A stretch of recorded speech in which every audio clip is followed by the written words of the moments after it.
I can't do a cold open to honor Queen's Gambit because I'm not the one that hits the go live button.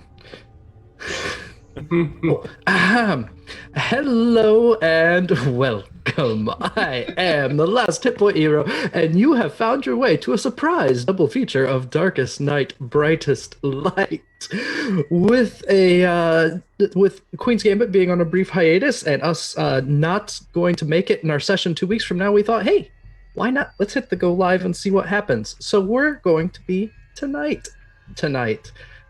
Two games in a row. This is exciting. Anything could happen.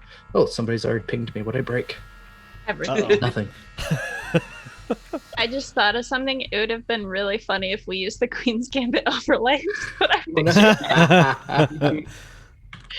Oh, we didn't think of shenanigans earlier enough. I forgot to check the length of my tweet when I hit the announcement, so that's all right. I immediately broke something when left to my own devices. Of course. This is why we only play on Wednesdays. It is why we only play on Wednesdays. When you're not on Wednesdays, it throws everything off. Over the course of the next 3 sessions, we shall be playing our way through the Dungeons & Dragons 5th edition adventure module, Curse of Strahd. A shadow stalks the light, ever present, ever following, ever chasing. The die will be cast for these meddlers to see themselves. First and foremost, no attempts to make this stream child appropriate have occurred. While necessary changes to problematic elements within the source material have been changed, this is still a dark and stormy gothic horror story. This actual play stream contains adult language, descriptions of violence and light gore, scary images, some, what we decide to call it, arboreal horror. The trees bleeding. So if that bothers you, that's something to be aware of. But the good thing is, our players are here to bring the light. Safety tools are in place for the players, but you, as a viewer, do not have such luxury. So if you do know of any issues with any of the listed topics, please keep a teleportation spell prepped and readied. Barring that readied action, kick back, relax, keep all heads, hands, paws, and claws inside the stream at all times. Slap the follow button to join the wonderful world of TPK roleplay games. Click the Discord link that I am sure will spontaneously appear as soon as I type exclamation point Discord in the chat. Oh, you did! Oh, you beat me. Did you beat me? Unstoppable. Yeah. To be part of the growing TPK community and, above all else, be good. That's the rule. Be good. Second. Oh, so this was going to be a pre-recorded session, so it might be if you're watching this, but if it's not Thursday at the time you're watching it, then it is a pre-recorded session. So you have to sort out if it's a pre-recorded session yourself or not. Now that is crystal clear, and with no other announcements in mind, let's take a moment to meet these amazing players again. Everyone will say hello, introduce themselves and the character they're playing, along with any projects, games, and other stuffs they are working on. And the question for the night is, what about the last not quite 2 weeks in Barovia reminds you of your character's story before Barovia? Any connection between your 2 weeks in Barovia and what you witnessed before? So that is the question for the night. I'm going to pass along a tweet here while everyone answers that. And this is, after all, with it being session 29, I'm sure we will all remember to answer the question at the end of our introductions. There's no way that we won't get around the circle and anyone forget. Won't happen. I know it. Beginning above me, in the upper left corner of your screen, deja vu, the feeling that you've niffed what you niffered before. Hi, it is me. I'm here again. I would usually be here on Thursdays because usually Thursdays is Queen's Gambit, our Tyranny of Dragons game, and I'm in that. But I'm excited to be bright again 2 days in a row. Tomorrow you'll have another deja vu because I'll be here again playing Rhyme the Frost Maiden. So y'all are just up to the usual tricks with me, always being here for module week. It's great. If you're into existential horror like this, you should come see me on other Wednesdays that aren't Darkest Night, Brightest Light, because I'm going to be playing 10 Candles, which is all of the existential horror. And everyone dies at the end of every game, so it's going to be totally cool and really fun. No spoilers. We're all going to die every time. It's fine. This is fine. Hey, guess what? I remembered to answer the question. And what reminds Bright, the native to Barovia, about her life before Barovia, everything? Yep, Pretty probably. easy to answer that. Just all of it. Yep. Uh-huh. Mm-hmm. Yep. I guess we did just kind of walk into that one with you being first. Yeah.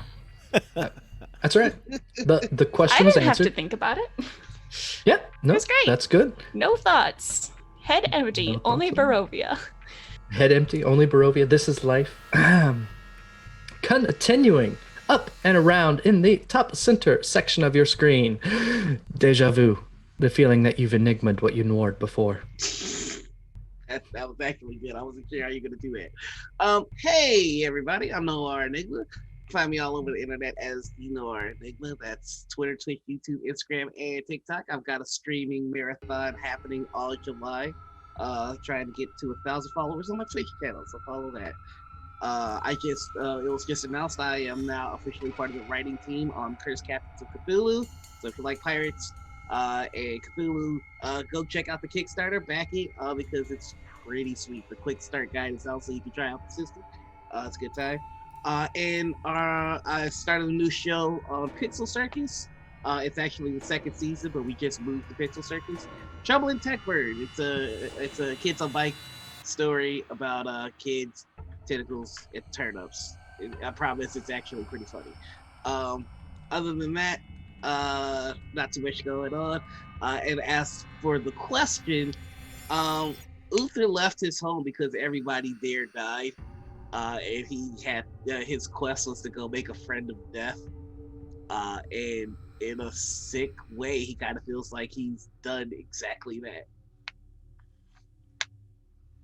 You know, it makes sense. If anyone fulfills their destiny in Barovia, it will probably end up being Uther. Not at all ominous. Continuing around our circle in the upper right corner of your screen, deja vu, the feeling that you've McGrawed what you corn-dogged before. Yeah, buddy. Hey everyone, it's me, Corndog McGraw. I am here during module week on Wednesdays and Thursdays, just like right now.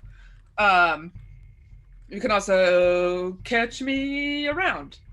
I'm not going to go into the whole spiel right now because I'm going to try to remember the question instead. That feels more important. What reminds, what feels similar to Ficus? I'm going to say, because I watched some episodes of Cold Hands, Warm Heart, they've paid for housing, paid to stay at an inn. You know, the things, we haven't done that at all, this whole campaign. 29 sessions in, and where Ficus is from, there isn't a lot of exchange of coin or anything like that. So I think the fact that we've had such a limited experience with currency is very familiar to Ficus. If there was all of a sudden and you need to go here and start purchasing things, Ficus would probably have a flippin' meltdown. Even though that's definitely something that happens here in Barovia, we just sleep with the spiders, sleep in dilapidated housing filled with hags, sleep outside of a church. You know, the normal stuff. I think one night was spent in an orphanage, though. Well, some of us slept outside of it, though. That's true. That's true. Yeah. We've seen one in. What are beds? Yeah, no one's been in a bed for 2 weeks. It's fine. I mean, I think we slept in the death house pretty comfortably. Yeah, definitely. That was almost 2 weeks ago. Slept in 2 weeks ago. The first and last bed that the Darkest Night, Brightest Light crew slept in was in Death House. We did it! Continuing around in the bottom right corner of your screen, a deja vu. The feeling that you've D&D'd what you 1 in 20'd before. It sure feels like that. I mean, you know, the same game twice in a row, 2 nights in a row. Is it a dream come true? I mean, it's pretty darn close because I love this group and I love this game. So I'm on a high tonight. Hey everybody, I'm Gregory, 1 in 20 D&D on the, social media stuff there. Do some YouTube cool things. I do a little bit of Twitch. In fact, next Thursday, you'll be able to see the 2 gentlemen to my right on the screen, I guess. With me on my channel playing some D&D. We're doing the Princes of the Apocalypse, introducing a new character for Robotic Gentleman. It's going to be fun, and it's a very laid-back game. None of the intensity at all of this game here. It's much more shenanigans. So if you like that kind of stuff, come check us out. And otherwise, I do some cool stuff with the Dice Tyrants on Sunday night. We play the Ascended, which is like cyberpunk superheroes, and that's fun. And that's in the Savage Worlds game system, which is a little different than D&D. It's faster paced sometimes, but anyway, yeah, that's what I do. Now, so before Leaf ended up with these wonderful individuals here in Barovia, he used to chase, beasts and threats through the woods and across the land. So that's pretty much the same. He slept outside under the stars pretty much every night. So that's sort of the same, except there's not really stars in Barovia. So that kind of creeps him out a little bit. And honestly, I think the biggest difference for him is that, like, he was probably more of like a loner before. Like, he would travel around with the rangers and druids of his band, but that would be like for short times, maybe for a night or 2, not for like 2 weeks at a time, probably, unless there was some very, very special mission. But I think overall he was definitely out in the woods on his own. So this is kind of a new experience in some ways, but then again, it's also just more of the same in so many sort of unsettling ways. So, yeah, Leaf has been reflecting on it a lot. Wonderful, wonderful, wonderful. And continuing to the bottom center of your screen, deja vu. The feeling that you've gentlemaned what you've roboticed before. Hello, guys. I'm Robotic. I will be playing Sol and Uther. Our team's... Sorry, blanked on a second. Our team's Paladin. Just like 20 said, I will be joining him and our wonderful DM next week with a new character. Cannot wait. Aside from that, I would say with Sol's whole thing was, it was first time out. He's like one of those kids at school who like reads everything, takes up everything, but doesn't learn how to like be outside of school, because that's the only way to explain why he let an old man wheel him out like under a curtain for the first 30 minutes of our game. So it's Sol. It's all new life experiences. It's across the board. Wonderful. Perfect. It has been interesting to see what has taken place in Barovia over these past 29 sessions, and I'm curious to see how it all wraps up. But before we get there, we need a quick reminder of the activities of last night. So does the Unicorn Journal of All Things Good and Happy? Does the Ready to Unicorn go? Journal get a deja vu intro? The feeling that you've journaled what you've unicorned before? There you go. Deja vu, the feeling that you've journaled what you're unicorned before. makes more sense than the rest of us. So, yeah. Anyways, so finally, the pacing of sessions matches the pacing of the episodes. So, that's kind of a nice feeling. The party traveled to Yesterhill in search of magical artifacts to aid them in killing Strahd. On top of the hill stood a cursed tree full of bodies. Some were alive, a lot were dead. Sol and Baby Sol climbed into the branches to cut down the living, and then everyone descended into the roots. Bright drew her tarot cards to try and discern a path to no avail, but she did score some sweet magic effects. Everyone fought needless amounts of Grix, Leaf trying to coordinate places in the cramped quarters of the underground tunnels. Ficus, sneaky and fast as always, sprinted through the whole complex, making a very fast nope at Bug City. As the party neared what they believed to be the beating heart of the evil tree, Uther wandered off also towards Bug City as a shadowy echo of him appeared before everyone else, asking for daddy. You know, it's just a normal day in Barovia when a strange wooden puppet mannequin thing that looks like your friend walks out and asks for daddy. That's a normal day. And it is right there where we will pick up. So to reset the scene for where everyone was, Bright is levitating in the air 20 feet off the ground next to the heart that is hanging from the roof of this section of it's more of a cave-like area. The walls are no longer covered in the roots here. You don't have that sickening hair-like fiber brushing over you. There is a absolute waterfall of blood pouring out of the hole that Ficus put into the heart moments ago, that revealed this visitor, we'll say. And Uther has gone off to do Uther things. So starting there is exactly where we will begin. So I think I know how this is going to go, but I'll see what you do first and just say for now, the game is yours. As this wooden specter, creature, thing steps out from the blood waterfall, it looks around and says, Where's my father?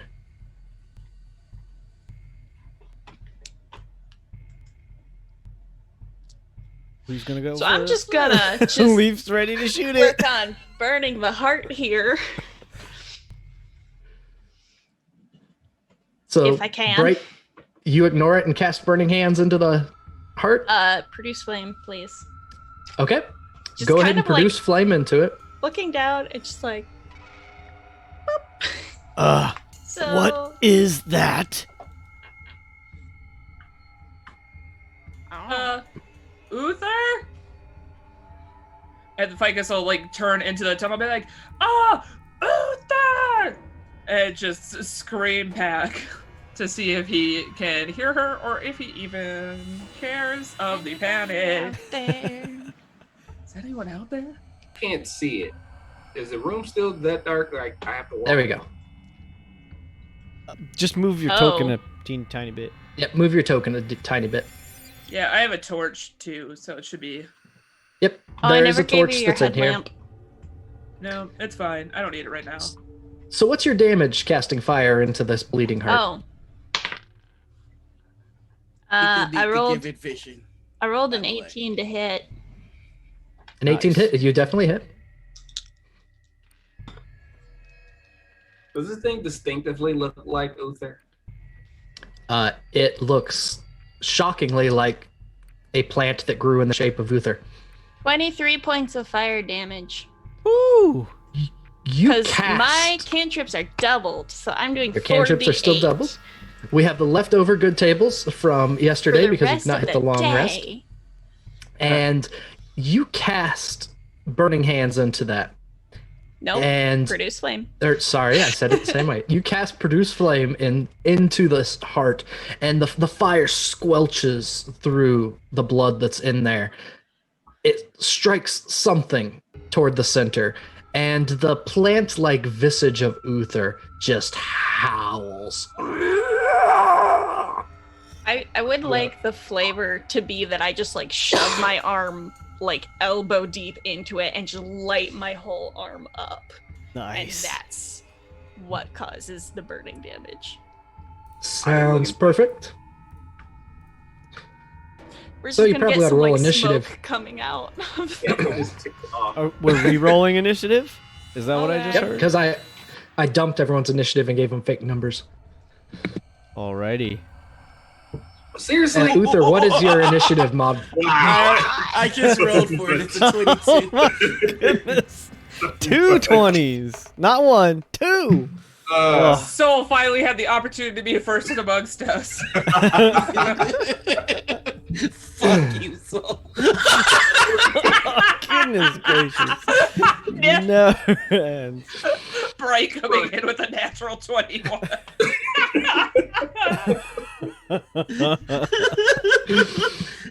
Oh, All All of right. us are so ready for this fight. Everybody was very ready for this. Uther, roll initiative for yourself also, please. yes, I should do that.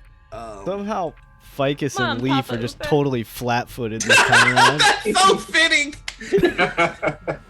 It's like, I'm cool. The token needs vision, by the way. I can't see anything other than. Are you actually Oh, playing sorry as the about that. token? It's easier than writing an entire character sheet with its abilities. Is it at your current hit points? Can that be a thing? Nah, Yeah, that's please. okay. Oh my god, we're fucked. You guys, he has so many hit No, I'm just gonna kill the tree so that then Uther will die. Right. I mean, Well, tree Leaf, Uther. we gotta go to work, I guess. There we go. Sol Right. can help too. I mean DPS tree for the Uther, win. not you Uther, I promise. So, there, not only was there a howl, but falling out of the center of this heart is a massive hammer, a two-handed warhammer that drops straight down and lands head first into the dirt. Are you sure that it can't beam tree Uther on the head? It does not. He hasn't What's moved that? yet. It's a whole square away from Sol? So where the red circle is where there is a hammer that fell through. And it is, we'll say Shadow Uther. We'll plant Uther. Okay. It's your turn. I'd like to pick up the hammer. You attempt, so Shadow Uther attempts to pick up the hammer, Mm-hmm. and it doesn't budge. Okay, cool. That's what I thought. You gotta Um, be worthy. Blurb. First things first. As we go, Uncle Phil. I'm gonna rage, and oh, right, you're right there. Bright is 20 feet up. Oh, okay. Yep. Don't you dare throw a sword at me. 10. And we're going with just a regular old attack here. Yep. Yep. Yeah. Wow. So 23 and a 24, both hit, I believe. Yep. For me? Why? And Nope, we're not you. adding- You're No, 20 that feet was away. at Leaf. Okay. We are Leaf is adding. getting smoked. Yikes. We are adding 3 points of damage to this for the rage. So that is 15, 25, 28. 27. Yeah, wait. It's 9 plus 12 plus 6. So yeah, whichever. I don't math. It's Noir's weakness. How many? So that's 27. I had 26. Okay. Leaf is. Leaf falls to the ground. Oh my god, the we are end- so fucked. At the end of Shadow Uther's turn, there is this light that begins to emit from Ficus. And it burns this Shadow Uther just by being in her presence. Oh fuck yeah! Uh, And you know what I want to do? I want to use my legendary action right now. You can use your legendary action right now after I did deal it. some damage to Shadow Uther. So Ah. this cannot be reduced by your rage, it's just straight damage. Nope. You take just 8 straight damage of this holy light that just pierces through this plant. Okay, well that's an immediate problem. And this is from the bad table given to us last night Oh, that's for right. Strahd. The bad table for me. So, anything else, All Shadow Uther? right. Yeah, that'll be my turn. All right, Bright, you're 20 feet in the air. Can I use my legendary action real quick to Oh shoot? yeah, sorry, she gotta do legendary that. action. Go ahead. Yeet! 25 to hit Nice. with my bow and arrow. You guys, I need to Yeah. remember to get these arrows before we leave. Remind Oh, me. help. Because That will hit. I will Get not remember. Ficus's arrows. When I say get Ficus's arrows, it says F-I cuss. And I'm like, yep, that's accurate. So that's 5 points of damage. Mhm. Or, oh no, Leaf's unconscious. Never mind. I was like, Leaf's engaged. No, Leaf is not engaged. So your Fine. legendary action grants you Sneak advantage attack now. anyways? Or advantage? So Yeah, roll for you the get- crit potentially? you roll for crit potential. No, much worse. Okay, Oh, but you do get Uh, your sneak attack. Oh no, cool, sneak that- attack's your turn. Sorry, Yeah. That just 5 points of damage. it's 5 damage. Pew! Okay, so that's.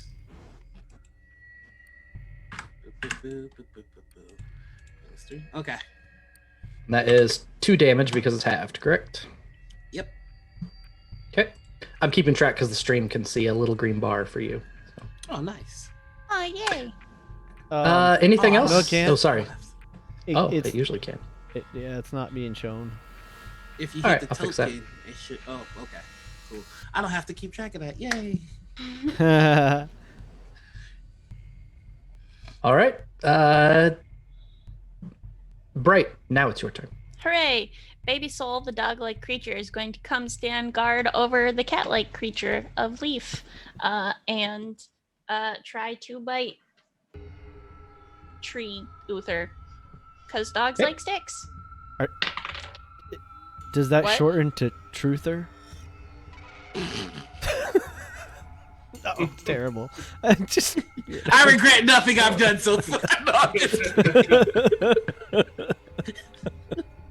That hurt. That hurt. treether. Dark Uther Stop. works. Let's just keep it that way. Shadow. Shadow. Plant Uther. Poother. Oh my I'm gonna be God. done with portmanteaus now. This is getting worse. Bright. Go ahead. What's your turn? Whew. I don't think 11 hits to No. Shadow Uther, right? Well, the No. dog It does tried not. to get the stick, but whatever. And then I'm going to keep turning to this tree, and I am going to keep just producing flame into it, please. Okay. 18 again. Okay, that'll hit it.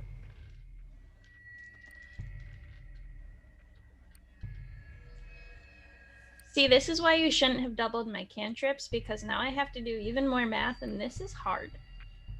I mean, I'm grateful for it, but 18 points of fire damage. Nice. 18. As I'm So just, this- like sticking another hand in there, trying to just keep making it smolder and ignite. As you have your hand in there and you release that fire within it, the nodule snaps off of the ceiling and like drags your arm a little bit as you're levitating. I am strong. It hits the ground 20 feet below and just detonates like a water balloon. Oh no, gross. Yeah. We're all gonna be covered in blood. Are we not already? Shadow Uther, you take 18 points of damage when the heart dies. Oof. That makes me an unhappy camper. Is that the Anything actual, else, like the Bright? whole heart that's dead? Mhm. Run. And he didn't die from it? Oh, it just made me It hurt? madder. In fact, I think that made me so mad I'd like to use my legendary action right now. Go ahead. I just had to get legendary actions. Well, wait, I- at the end of Bright's turn, so I have to make sure yeah, at Bright's the finished. end of Bright's turn, yes. Bright?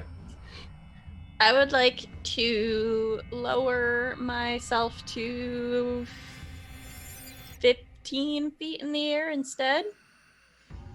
of 20. Okay. I can do that as levitate. I know. I'm just trying to decide what it's going to take for Uther to jump and hit you. Oh, that is in my threat range. I have a 10-foot threat range. Heck. Wait, I can- okay, hang on. If Yep. if he has a 10-foot range, would I with a 15-foot spell be able to hit him? You can be 15 feet away from him and not be within his 10-foot range. Yes. So if I'm 20 feet in the air, is he within 15 feet? Yeah, because he's 7'7", baby. Because Gotta- of the weirdness of D&D math, yes, you can be 15 feet away Gotta with his roast 10 feet that range, top even 2 though feet of him. the math gets weird.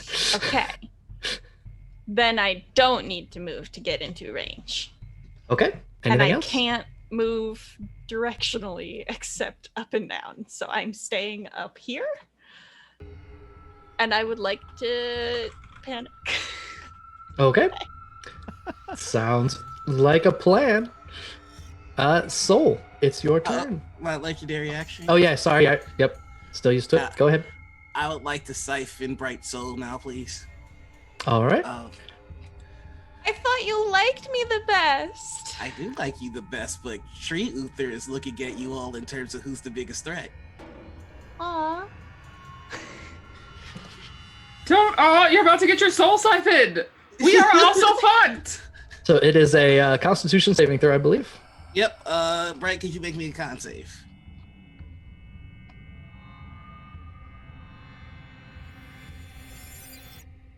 How's 22 do ya? That Nice. does pretty good. So you just lose 2 health, I believe. What type? It's necrotic damage, so you have resistance now that I think about it. Right? No. Do you? Okay. Bright doesn't have necrotic resistance. I am immune to poison damage. I shouldn't Alright. be telling you that. 8. So you can factor that into the HP now. Yep. Okay, And so plus. That'll be my Yep. turn. Yep. All right. Sol, now it's your turn. All right, let's see. As much as funny as it is that Leaf is still on the ground, I am still going to help him. So I'm going to move here, and let's just say my full 40 lay on hands. Okay. Save some. Anything for a bonus action? Well, that's a bonus? Oh, No. No, you that's have a bonus your action regular left. action. I have a bonus action, right. Let's see. Let's see. Until the spell ends. I'm just going to use Divine Favor on myself. Just gonna do that by just scooting over to Leaf, laying on hands, rubbing his fur a little bit, even though I can't feel anything because I'm a robot. Are those both actions? No, that's a bonus action is Divine Favor. Oh, sweet. That's nice. I love that. Nice. So Divine Favor is a bonus on, let's see, what's the duration?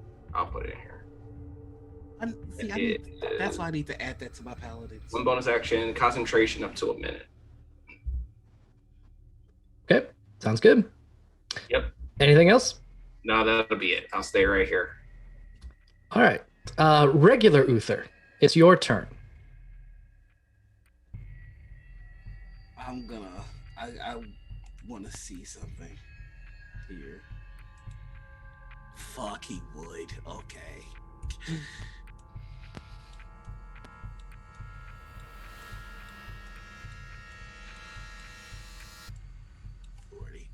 All right, that's his movement. So that's my turn. Okay. There is a cold hand that rests on your shoulder, and a cold voice that you've come to know quite well. Your potential is nearly fulfilled. You shall do well as my reaper.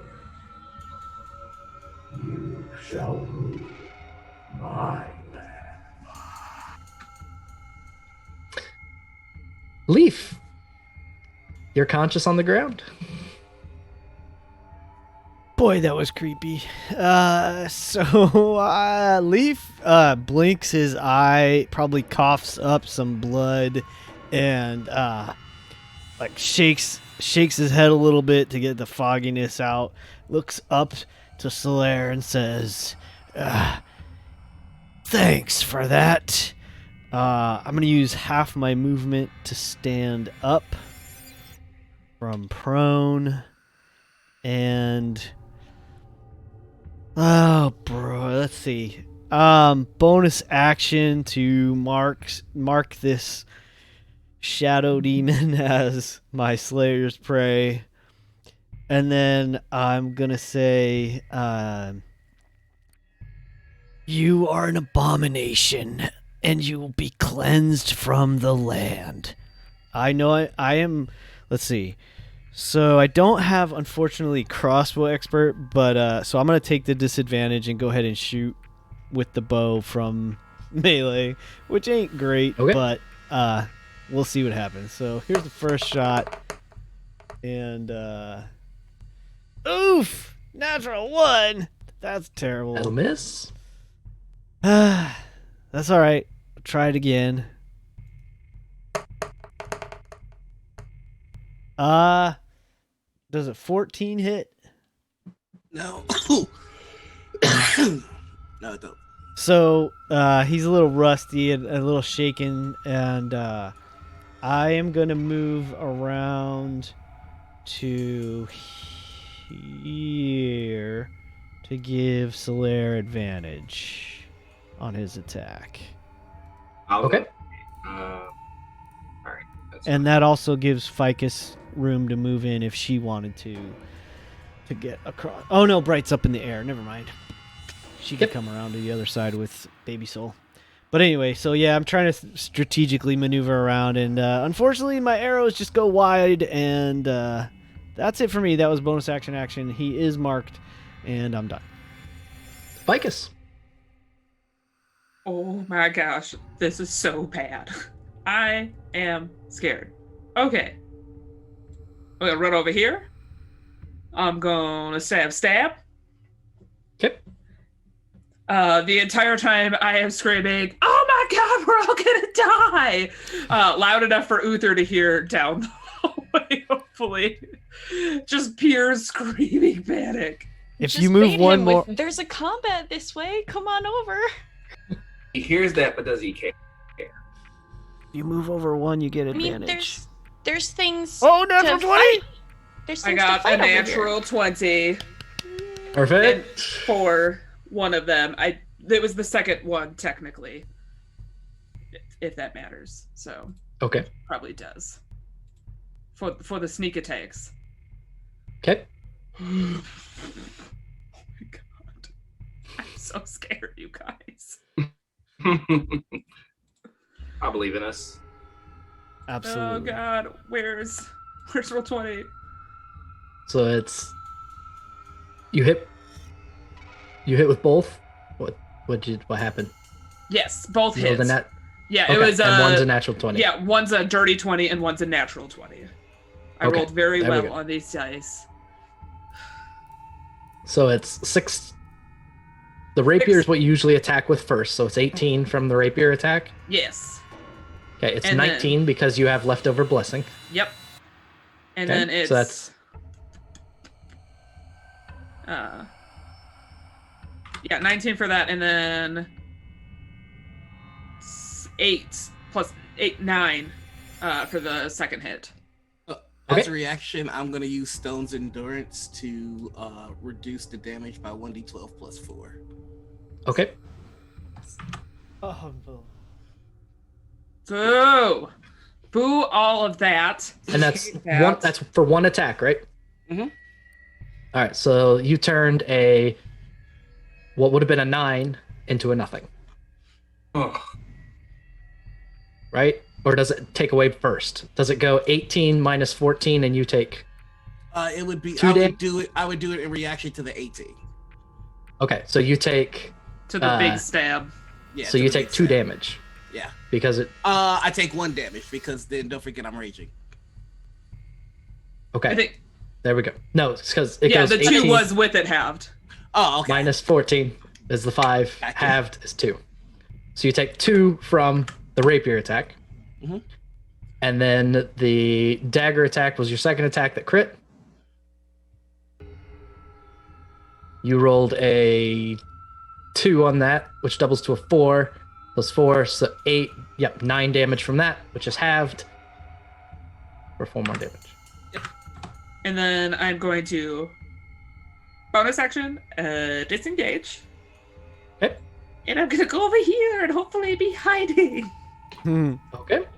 I hate this place. We're so fucked, you guys. It is Shadow Uther's turn. I am going to.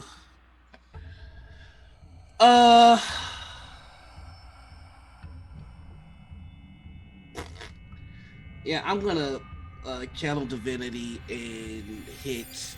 I should be smart, but then he's also Uther. Yeah, I was like, should you? You got Trivinity? Huh? You got Trivinity? No, but Hate this. quick question: does Shadow Uther have everything regular Uther has? Yes. Everything. Yeah.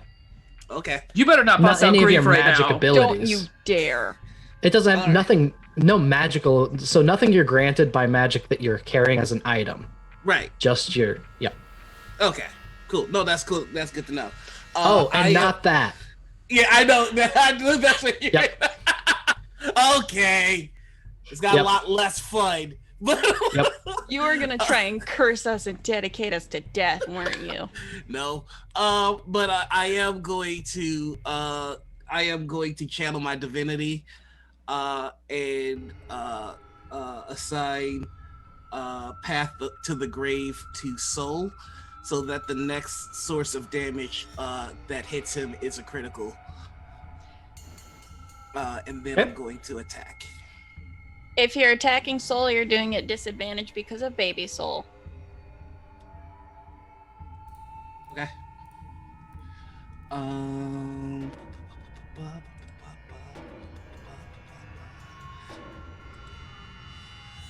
Mm, 16? Nope. Oh no, 11. Okay, Yeah, so I was 11. gonna misses. say disadvantage. 11. Yep. All right. So that is going to be his turn. No second swing. Oh, duh. Yes. I do get to attack twice. Yep. Yeah. 19. 19 to hit. Yeah. What, is it So this match? will be a crit. Match to hit, right? Huh? Yeah. Yeah, Yeah, either hits. beat it. Yep. Beat it. So that's 16 damage. 16 times 2 because it is a critical. The dice are doubled. Why is it a So the- critical? Because Because of of the path to spell. the grave. path. So your 8 doubles to Oh. a 16 plus 5 is 21 damage. Here we go. This is a pre-taste of like, hey, remember we thought that we could maybe kill Uther if he turns into Strahd? Ah. All good? Anything else? That'll be it for your boy. At the end of your turn, the light that shines from within Ah. Ficus deals 15 damage to Shadow Uther. Holy cow. Wow, that was Yeah. big money. Yikes, Rody. I'm doing my best. I don't know One what I'm down from doing, but I'm max. doing my Good. You're best. doing great. Thanks, guys. I'm doing more damage standing here. I Right. am attacking. You're up. All right, we're gonna pour everything we have into these crossbow attacks because I have 2 attacks and I'm casting Branding Smite Nice. at 3rd level because I have a 1st level slot and then I have all my 3rd levels. So Okay. let's do that. Sounds good. 22 to hit for the first one. That'll hit. Okay, so I am pouring branding spite. I mean that. I need to figure out how much damage it does. A second, because I want to roll so many dice all at once. So 3d6 How do I not have a D6 out here? I'm a terrible D&D player, y'all. So sorry. Aha! Here's one. 3d6. And then I'm also dumping poison into it because So- I have Periapt against poison. Branding Smite does require that you hit with a weapon. Yes, I'm using my crossbow. Got it. Okay. And then once per day on a successful hit, I can inflict poison as well on a hit. Right. So, I need one more d6. Hang on. That's And that's why you're nice to hags. yes. We established those were just normal, everyday, witches. Yup. Mm-hmm. Exactly. Normal everyday witches here in Barovia. Yep. Uh-huh. Yep. Just straight chilling. So, okay. Now I have enough dice. Listen to that. It's a good sound. Oh, that's like almost all sixes. Nice. So make a Constitution saving throw because you either take 21 points of poison or half that. Failed. Nice. So 21 points of poison, 10 points of Branding Smite is radiant. radiant damage, and too many things. And Plus the D8 2, plus your dex from the crossbow. 9 points of crossbow. And then I get to Alright. attack again. Does the radiant damage seem to be worse than standard damage? None of it seems to do any additional, or quite a bit of it seems to do less, but none of it seems to do any additional. In fact, it all seems to do less, I believe. Why all of it? He's not that type of barbarian, is he? He's not bear totem. Which do you have Which ones do you have resistance to? Just the bludgeoning and stuff. Just to non-magical. Yeah. So Okay. I did mostly non-magical. All right, so I'm putting some of this back. Okay. So 21 points of poison and then 10 radiant. Shadow Uther's in real bad shape, by the way. Hey-oh. Hey, Right. button correctly. You can actually there we go. you can still channel divinity while you're Right. raging because it's not Yeah. a spell. Yeah, it's just an action. And then I have a second attack. So I'm gonna need to see if I can have my defender do the second attack or not. I'd just like to point out that we have Tony and Mr. Rogers blood, sweat, and what is it? Bloodstained Bloodstained sweat. sweater. Sweater. Sorry, duking it out in the chat to give +2 and -2 equal Yes, in thank you equal so parts much. to our GM, which has been hysterical to watch. We're glad you're having as much fighting as we are.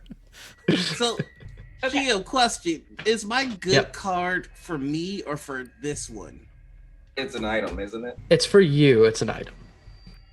My second attack Okay. is 9 points of piercing. So Okay. 4 more. All right. It's over, Uther. I have the high ground. I knew I should have killed you first, and I had an idea for it, but I was like, I can't, in good consciousness, do that. Why not? So Aim for me now. I dare you. Oh no, he's still capable of taking somebody down with him.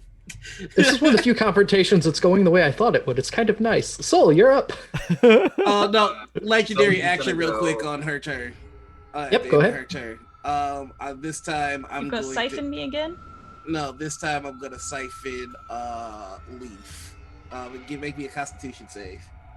Sure. +4 from the paladin, so that's a 17. Okay, that makes it dope. What did you You're roll? good. Alright, so 4 life. All right. so- Can I see this from my little corner here? Because if so, So- I'd like to respond with a legendary action of my own. You Love may. this so much. You can legendary action, yes. I'm gonna. So what you throw a see is dagger. to give the soul siphon a little context. This plant Uther points its hand at someone, and what appear to be the mists of Barovia start to pour out of their mouth and their nose and travel toward him. But it's just wisps of it. Hasn't really hit good yet. All right. Can mine look like little wisps of fire? Nice. I choose what it looks like it. No. Does a 16 hit? No. Oops. Well, one of my daggers is in the pile of you guys right there. Sounds good. I'll add Soul, it to go the list ahead. of cleanup. All right. Right. Wait, does a so- 17 hit? I forgot my +1. Yes. Does a Oh, 17 17 hit? hits? Oh my god! Ah! I do a That's lot a of damage with my daggers. Yeah, a thrown dagger is gonna be. Yep, it's It's it. gonna be He's gone. big damage. He's dead. Brace Totally takes him yourself. out. 7 points of damage. You're throwing your magical one. Yeah. Okay. 8 points of damage. Sorry, that rounds up. So 4 whole points of damage to our raging barbarian. Because I have some things that he didn't early on. He's in very bad shape, but I'm gonna leave him at the hit points he's at. So I have some things I shouldn't early on. It's my bad. Soul, go ahead. Plus, it's gonna be funnier if Soul gets the last hit. Yeah, I know, right? See, you're gonna do that just to piss me off. You know this isn't how the actual fight goes. You know that, right? There's like so much missing. It's You frustrating. could hit on the first swing. 22 will hit. All right, and then it is 28 plus 4 plus my radiant from my spell. One sec. Where the hell did it go? There it is, spells category.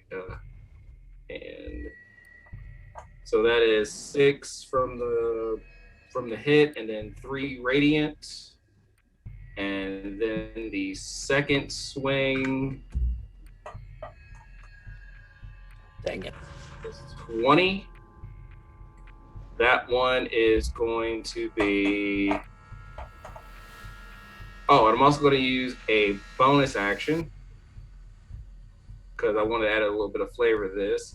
So let me count this up real quick. That's 9 from the swing, full 4 from radiant, and then I'm going to use thunderous smite. All of us pouring all of this in, and it's totally not even the final boss. I know.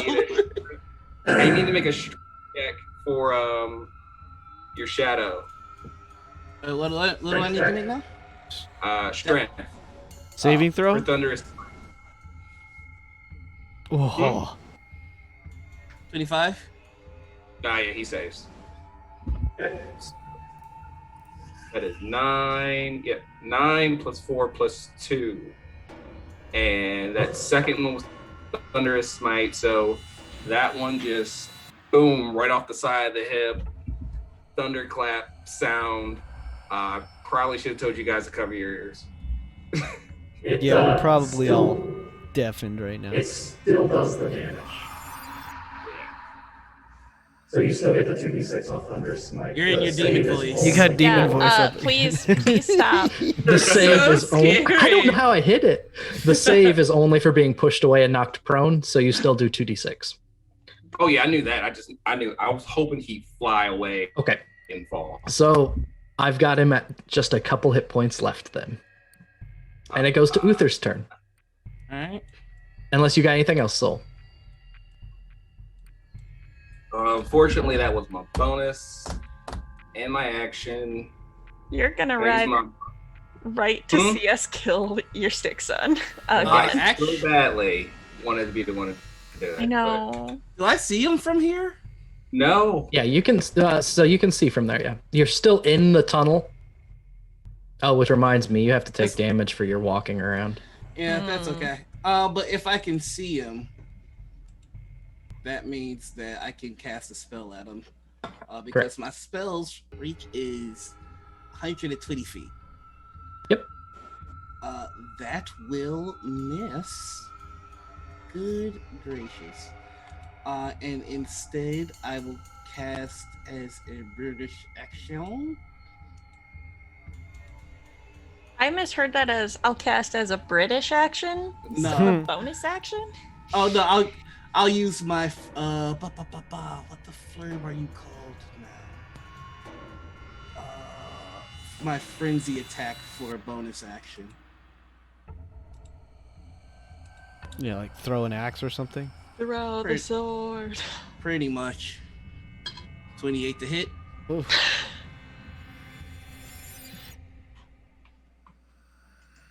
Are you just gonna show up at the end of battle and axe yourself in the face, and that's what kills Yeah, him? pretty much. I hate this. I had it at 5 hit points left. It's a normal hand axe, so it's still alive with 2 hit points. Come on, leave. Yeah, right. Come on. And with a magic arrow. Uther, at the end of your turn, you feel that cold hand on your shoulder again. There are many souls to claim, but only one which truly matters. Raise your scythe, my reaper. Take what is yours by right. Claim this land. And out of the wall above you drops a black-handled scythe. Ah! Can I do something real dumb? You'd lie. Has that ever stopped you before? I want to know if you'll allow it. I would Okay. like to condemn his soul to the void. The Shadow Uther? You can speak that aloud, yes. I won't suffer any pale imitations. You do not deserve to exist. Sounds great. It's dedicated. Mechanically, I'll deal with the scythe later. Mhm. For now, it functions as a greatsword just for the sake of simplicity. Okay, that's it. This man got more weapons than the whole party. And you're Ah! enabling him. Well, you still haven't picked up the hammer. Time out. The one weapon I have is a finesse weapon that hurts me too. I That's don't right. want to hear shit from you, Mr. Magic Hammer. Yeah. And then you also trying to claim Sunshine Sword. You get off Magic- my nuts. Magic Wait, hammer wait, that's wait. still on the ground. You had a great sword you gave away. It It It was wasn't a normal magic. weapon. It wasn't magic. Fair enough. You had the magic scream sword, which you wanted to keep. You had the boat. You had the staff that we're fighting now. It wasn't magic. It was killing me. No one really had it long enough to see what it could do. Remember, we could have let Soul have it because he's not affected by the tree. I never had a chance to touch the staff. So I we know. couldn't even know. So, Leaf, do you want to finish off? I would love Uther for to. us? Yeah. Please Let's put do it. everyone- I'll. Please put I'll. everyone out of our misery. So I think mechanically, even though I'm flanking, I would not get it because I'm not using a melee attack if I use the bow. So I'm gonna go ahead and Right. chance the opportunity attack to step away. Okay. Okay. Shadow Uther can swing. And swing he shall. And I just need to check one thing. Disadvantage.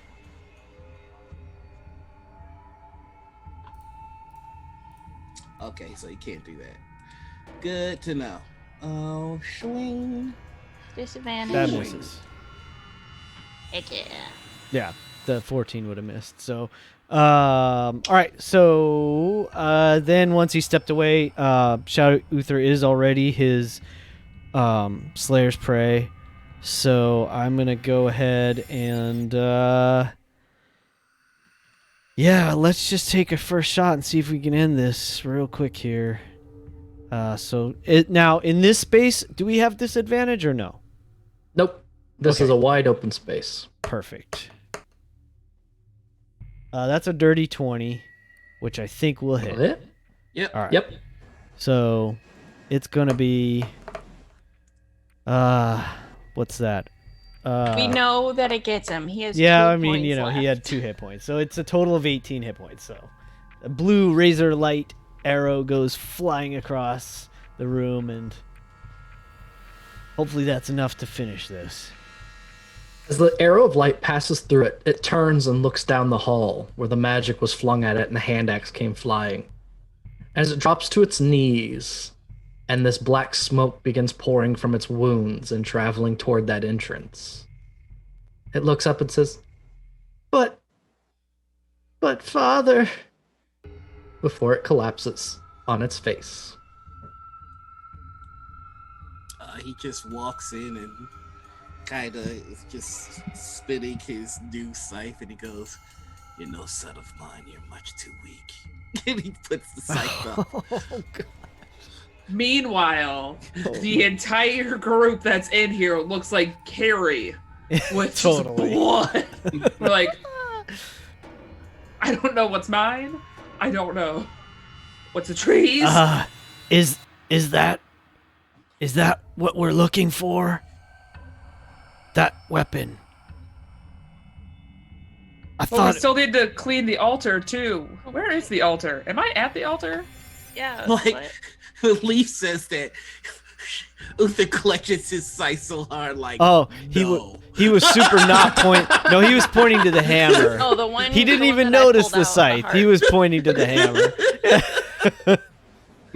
Have it. Sol's just gonna look at the creature and go, "Poor thing." He's just gonna look at Uther and just look over to Ficus and say, "That was strangely quick." As he looks over to the warhammer and goes to touch it. Did you say that was strangely cathartic?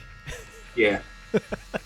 Yes, it cut out, and I couldn't tell if it was cathartic or poetic. Oh, I'm sorry. And I was No, just what like, do someone will know. Someone else heard it. Hey, Very cathartic. Ficus, get your weapons, by the way. Picking up my weapons and my arrows. The whole so one she- of them I shot.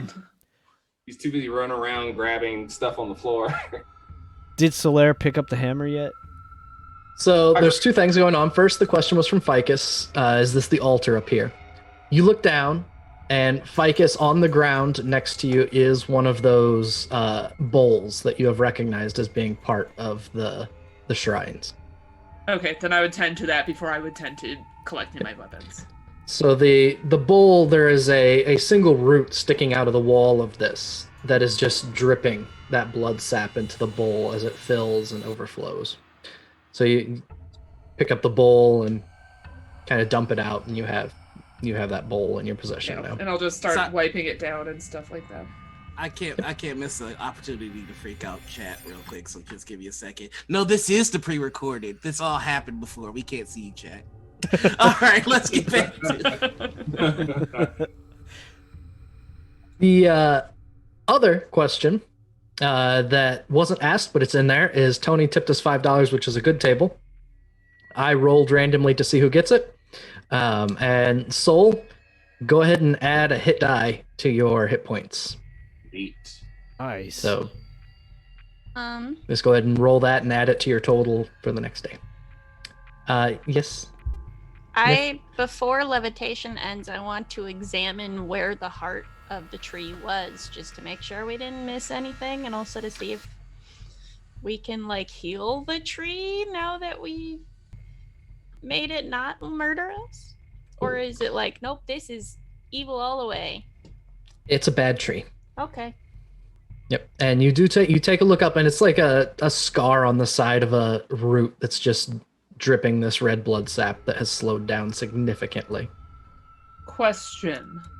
Yes. Because I played cleric in 2 other campaigns. I don't know how Uther is leveled or anything like that.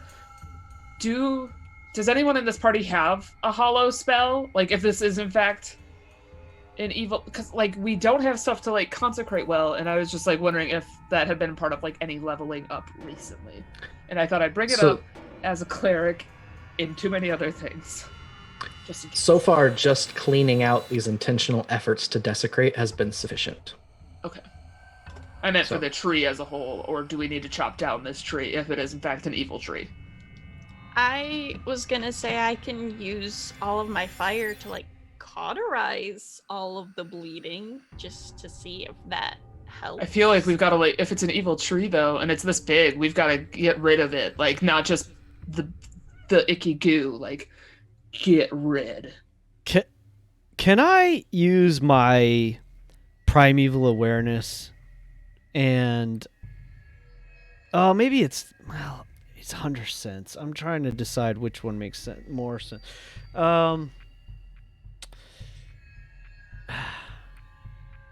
I will use you're a ranger sense, along with Ficus's I'm both the huntress and spend a lot of time in the woods sense. Even for Barovia, this is not a normal, healthy, savable tree, but something evil in and of itself. Yeah. Unfortunately, this is beyond our abilities. It just is a blight until we destroy it, unfortunately. We should probably get out of here as quickly as we can. Are we so certain that nothing can be done? I can't hear you. He says, are we so certain that nothing can be done? Because I believe I might have a way. Like it's just sitting there cleaning Yeah. this bowl. Yeah, What- I'm prestidigitating what way? everything now. I would like to start to cast ceremony on this tree and claim it for my entity. You're baptizing a tree? Yes. That or you're marrying In a tree. death, I mean, you're baptizing a death tree. or he's marrying. He didn't say. This is in fact the source of power. I think that we can all agree to that. Rather have that power on our side than a cancer in the land aimlessly destroying for no purpose. Wielding evil and whatever else this is, just because it could help, doesn't put us anywhere better than Strahd. It's not. I don't think we should leave it standing or use it. It's just gonna make us worse. I think in order to restore this shrine, we need to clear it out. I don't think we can leave it standing and consider the shrine You cleansed. saw how long it took to get us all down here. You think we can clear a tree that extensive? That's why I believe that while we are at the heart of it would be best to claim it. Or set it on fire like we always do. I mean, flames can destroy an entire forest. This is just one tree, regardless of how big it is.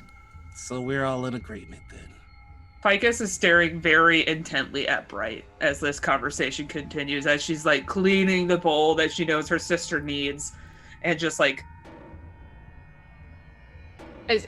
I can't help you, right? Like in her brain, she's like, I don't have the power to help her. Like telepathically, you're saying this? No, it's Oh. Because you no, can. it's just oh yeah. So you're Then- gonna be given this really significant look, and in your head you're just be, what is that? Like you want me to Burn start it. fires? Oh, okay. That's the only message. Just burn it. Throw some fire up there. Pew pew. I'll head over to like one of the bleeding roots and just kind of burn it. Okay. Just to So see you what start a fire. happens. Along the roots, knowing that you have to crawl back through them to get out. Yep. Yep. Is I'm the like, we are in a enclosed space, and I just kind of like, will this start a ton of smoke? Don't we need to have a ritual here? Like, Well, is- this is the bowl. The thing was still up there. There's the three. Yeah. three stands stones and the are thing- up above us? Yeah. So I think we can the do tree outside is standing the where tree. the center one would be. so we don't need to be down here anymore. We just need to take the bowl. So the impression we all got.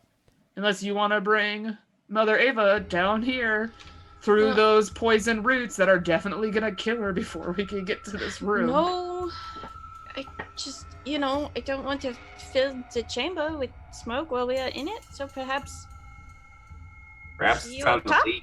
Leaf walks over to the hammer that's still laying on the floor.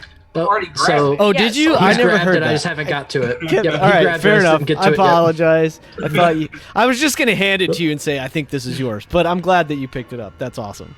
Yep. So then he's just gonna walk past you all and say, "Be quick! I think we should leave." And he's just gonna start heading out.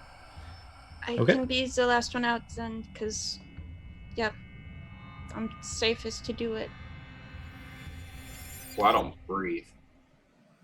No, but I also breathe. don't take poison or fire damage. I also take minimal poison, and Sol takes no poison? Resistant, yeah. So let's get... Okay, let's not all leave at once then, I guess. Okay, let's leave. Everybody, let's go. Come on. Sol, as soon as you place your hand on the handle of the hammer, thank you. It's that the head of it begins to glow. And it begins to increase in intensity and glow and fill this entire chamber with a warm light. And you can feel an emotion come out of the hammer. Relief.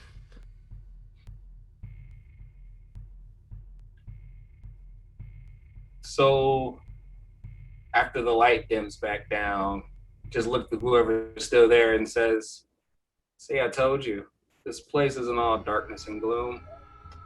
If it wasn't for their master, it'd be a lot brighter." And he just starts following Leaf. Okay. Everyone's making their way out and lighting a fire behind? Yep. Or Uther, what are you doing? I'm gonna stay behind with. Yeah, I was Bright. gonna say I'm gonna have Uther stay back and just as he's hanging back, I am ready to light it on fire, but I'm going to say you have one chance if you think it will work. I don't think that it will. Takes an hour to perform ceremony. Yeah, he's gonna say, "No, I simply wanted to see if they would listen. They failed. You do know we are coming to a crossroads." We came to that a long time ago. And have you decided your path? Whatever works. Burn. Okay. As you begin to ascend through the roots, that river of water and blood through had reduced to just a trickle. The fire starts to spread behind you and begins to consume the tunnel as you leave. It doesn't take too long before you find yourselves back at the end of that incredibly long, slippery, twisting tunnel down. Fortunately, you have a 100-foot-long sentient rope, and with the lessening of the slickness, are able to climb up and come out of the bottom of this tree one at a time. Leaf has a twist up through the pitons that Bright had set, so that it's sort of... Did not do that. Right, I thought you did. Attempted to, and she crit failed. Oh, goodness gracious, I missed that. All right, An sorry. attempt was made. Got it. You come out of the tree into a somewhat lighter rain. Nowhere near as strong as the first was. And the thunder and lightning seems to be fading. Something more distant than right on top of you. Mother Ava is tending to the ill that you leaned against the stone. And as soon as you come out, she looks up your way. How did it go? Well, we recovered that. And I believe Ficus found one of the offering bowls that is required for this shrine. Tree is on fire. Mother Ava smiles, and as the last of you ascend out, the flames begin crawling up the sides of this tree. And although it was wet, although it's raining, although this tree seemed alive, it is burning away as though it is hundreds of year old dried wood. The heat is so intense that you and Mother Ava are dragging away some of these people that you pulled from the tree because it's just too intense to be there. And as the tree burns and burns and the flames go higher and higher, the light increases and increases until the entire tree falls to ash, leaving the stela at the center. Okay, maybe it was that easy. Courtney, am so relieved. I was so scared that we just fucked up. Sorry, what was that, Bright? I was just like, maybe it was that easy. Grandmother, why did that work? Just because we... Fire is one of the most amazing elements. It can destroy, but it can also cleanse. My daughter, Barovia, has been devoid of light for so long that even a little can bring something great. Well, let's get you to it then. I think there's probably going to be more light when you are here. I am so very eager to see what is to come. She starts walking toward the stela and she says, "My daughter, come with me. My sister, Zabul, if you wouldn't mind." I bring it over and takes- set it on it. She takes the bowl over and sets it on the small altar at the base of the stela, as all of them have been. And her dark skin is moistened by the rain, her eyes, that star-speckled black cataract. She turns her face to you, Bright, and says, "My daughter, you have weighed heavy on my heart for quite some time." She turns her head toward the rest of the group. "These friends that you have been traveling with, it has not been long, but they have had an impact on you, no?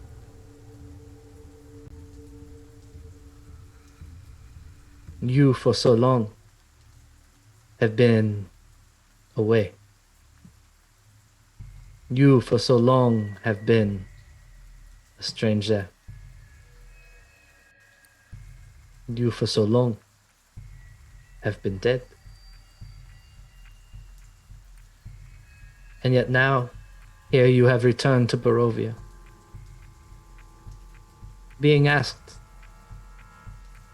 if that is why you are back or not, and you being uncertain of your answer.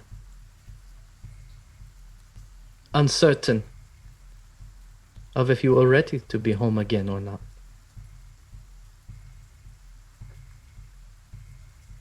So tell me."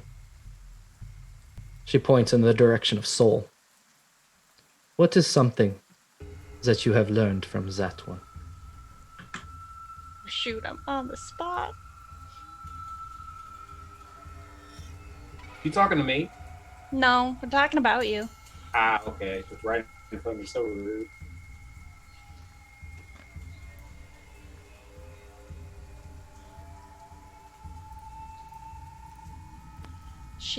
Bright will just kind of look over at Sol and then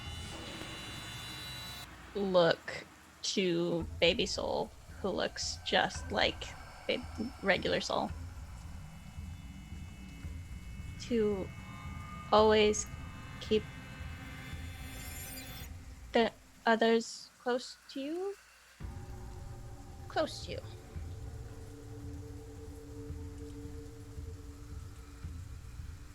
And that one, pointing to Leaf. What has the Wanderer taught you?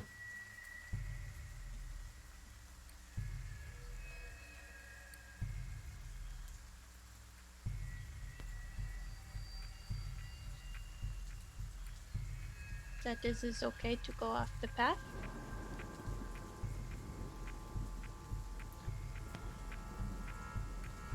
And that one, my sister, standing here with us. That is a little strange, you know. How so? We were people who met at the party, and now she is a great aunt.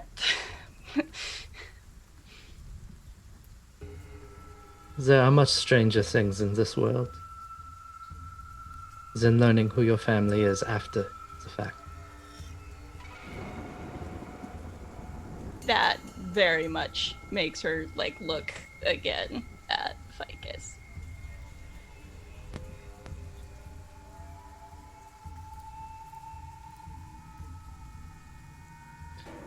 And what of that one? Pointing toward Uther. Fight with your whole heart.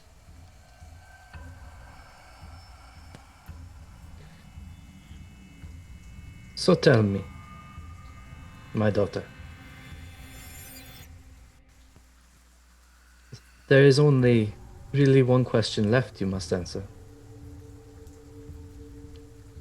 Are you ready to call Barovia home again? Are you ready to defend this place? Can you be what you need to be to protect it? Above all else, in Torsi? Grandmother, there is no Vistani to return to.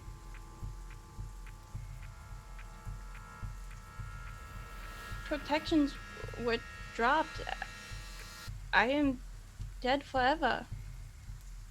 Nonsense, my daughter. You are merely in a position to bring life back.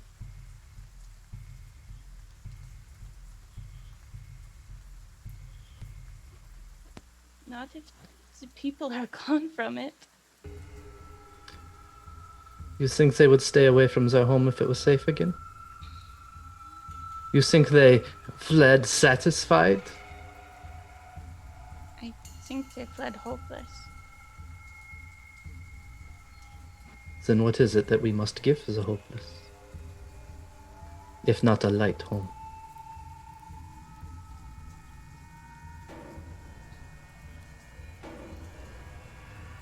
I just take my hood off so that the fire shows and glows in the rain.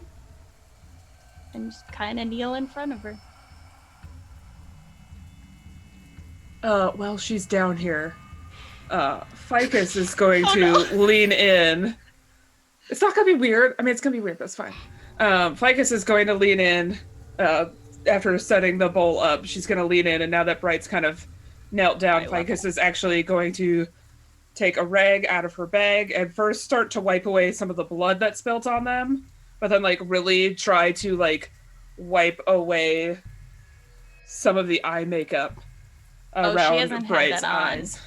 She took that all off. Oh, good. Then Ficus is really cleaning off her face, and she's just gonna smile at her and be like, "Is there a little bit of like Vistani?" Yeah, just gotta get the blood out from your eyebrows. Great. And just a Vistani. And Ficus will sit back and let. It's Avistana is the singular. There you go. Sorry. Nope. Ficus knew that. Yeah. Courtney did not. It's fine.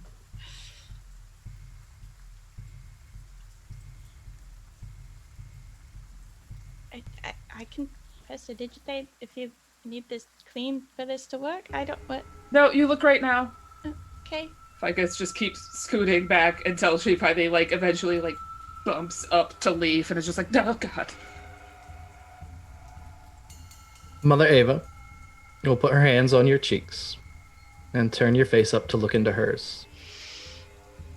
And she'll lean down until you're looking deep into her star-speckled eyes. Said, you have some fish?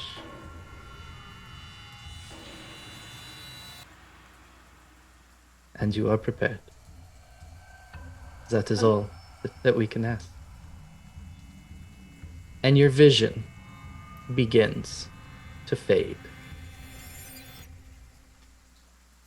The area around you, Ficus, the others, it's as though a darkness closes in on you from outside. Ficus, from your perspective, you watch as Bright's eyes begin to change. They grow black, but not the black of Uther's in his rage, but a star field of pinpoints of light spread across each of her eyes. Bright, to your eyes, everything is gone.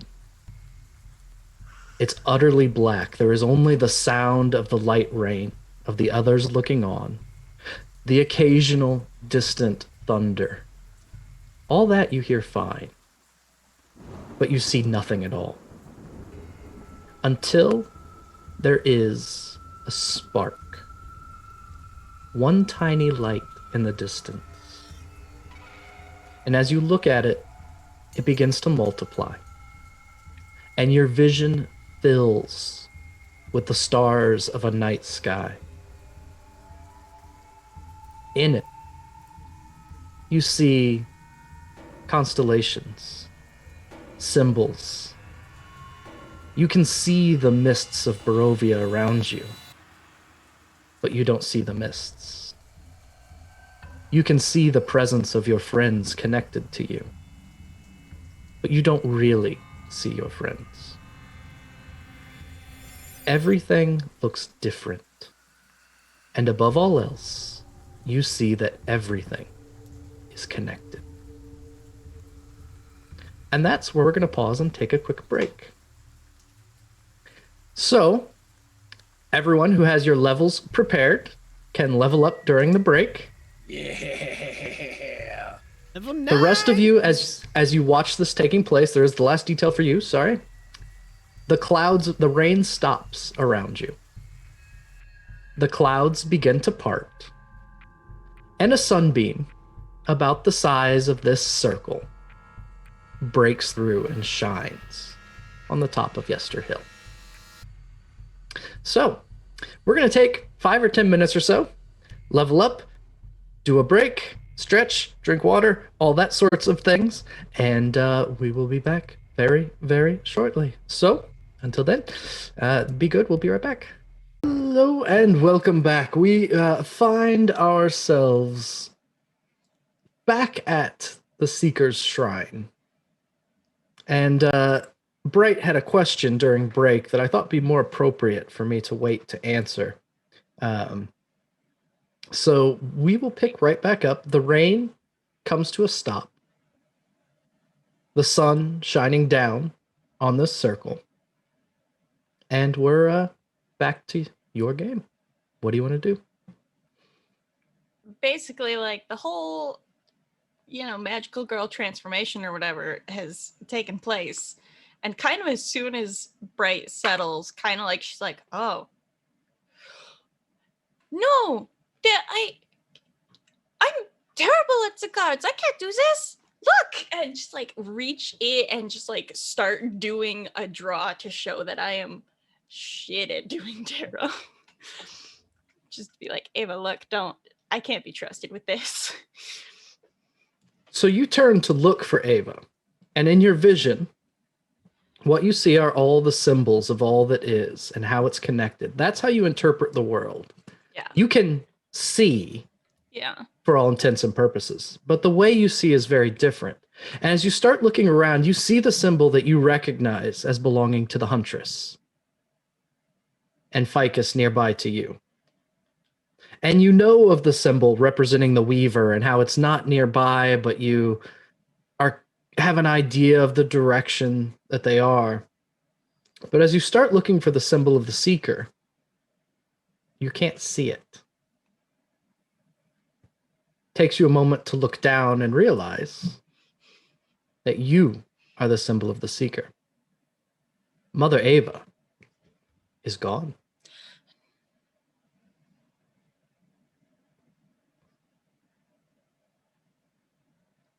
Can I pull cards just to see? You can pull cards. I want to pull a card.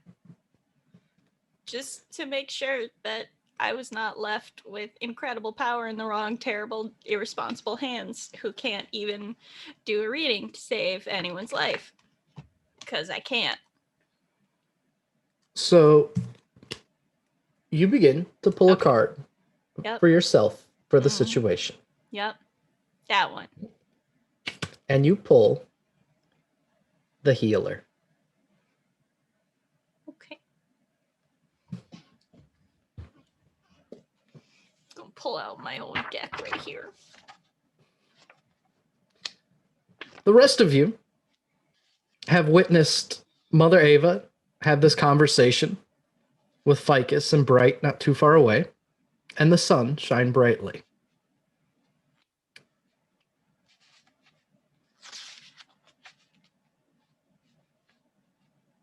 Well, we should probably move on.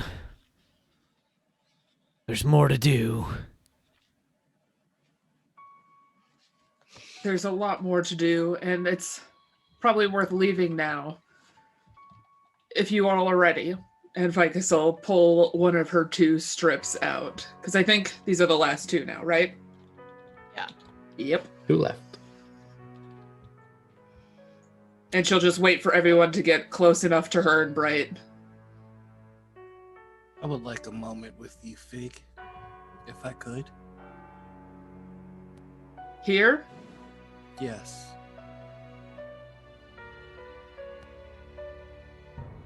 Okay. He's just gonna. Ficus is going to hold the strip very closely to her and walk towards Uther and He's just gonna walk kind of off to the step away side. from the group. Sol's gonna go over and make sure those people that were nearly dead are not dead. Yep. Oh, so yeah. you go and tend to the others. Forget about that pile of had dead bodies over there, guys. Yep. I'd like to read the mist on Fig.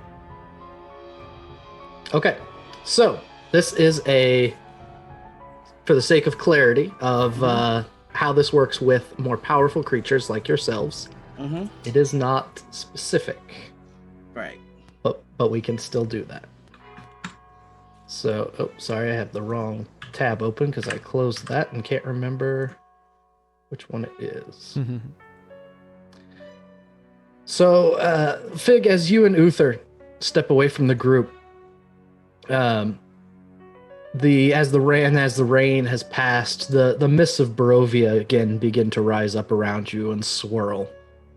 They don't seem to easily enter that area where the sun is shining, but besides that, they are around you yet again in this dim, twilighty area between the beam of light and everything else. Go ahead and roll for me, Uther. Gotcha.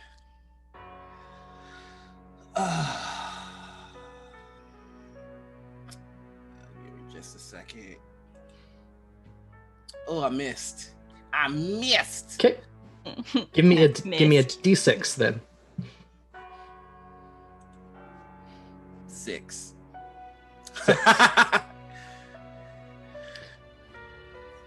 As you look at Fig, the mists behind her start taking a number of different shapes. In one of them, you can see Ficus captured by Strahd, strung up by her feet over a cliff and dropped. In another, you can see Ficus far away in a bright forest, tumbling out of a tree and run over by orcs.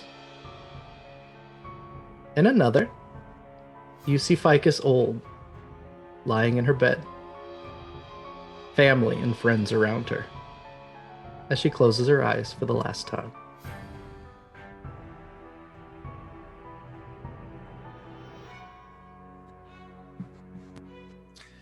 Fig.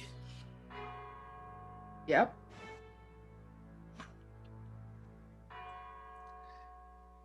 It does sadden me that our friendship has soured, and I know that it's my own doing.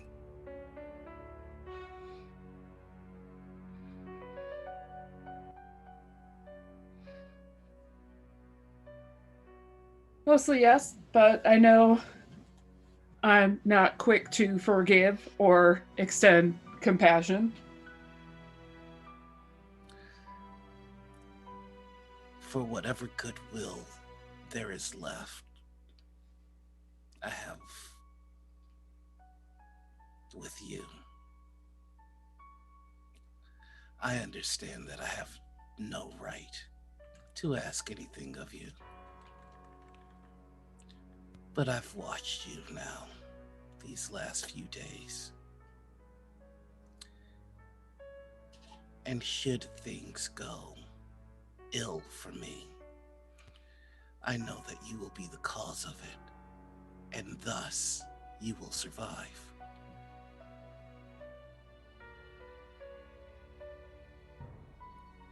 So, I would like to ask a favor that I have no right to ask you. Okay.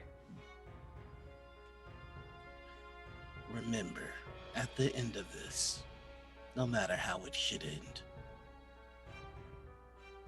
Tobias is innocent. Yeah. If I fall, and you and yours find a way away from Barovia, I would ask that you get him away from this place.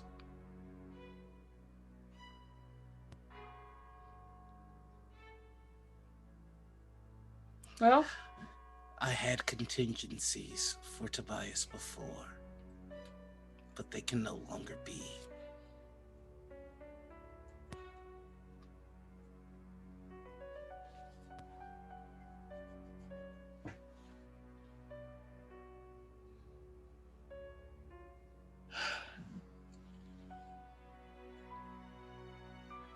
I'll do what I can to get him out of here, but I also think you should know that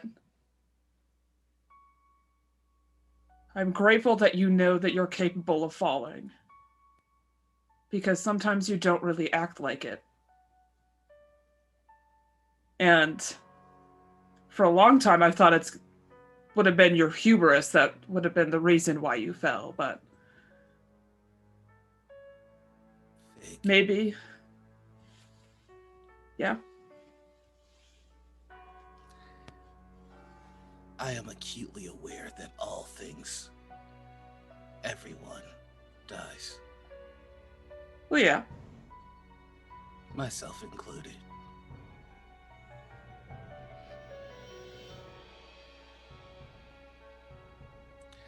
It's this knowledge that has pushed me to this point, Fig, where you have embraced your entity, and Sol has embraced his, and Bright has embraced hers. I have embraced mine. We are all pieces on a board, and some of us cannot win unless others of us lose. This is the natural way of it. The hunter would understand.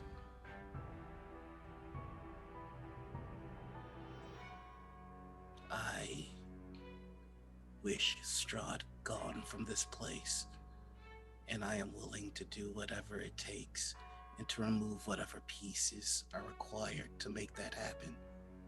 I do not enjoy the thought of it, but I am willing.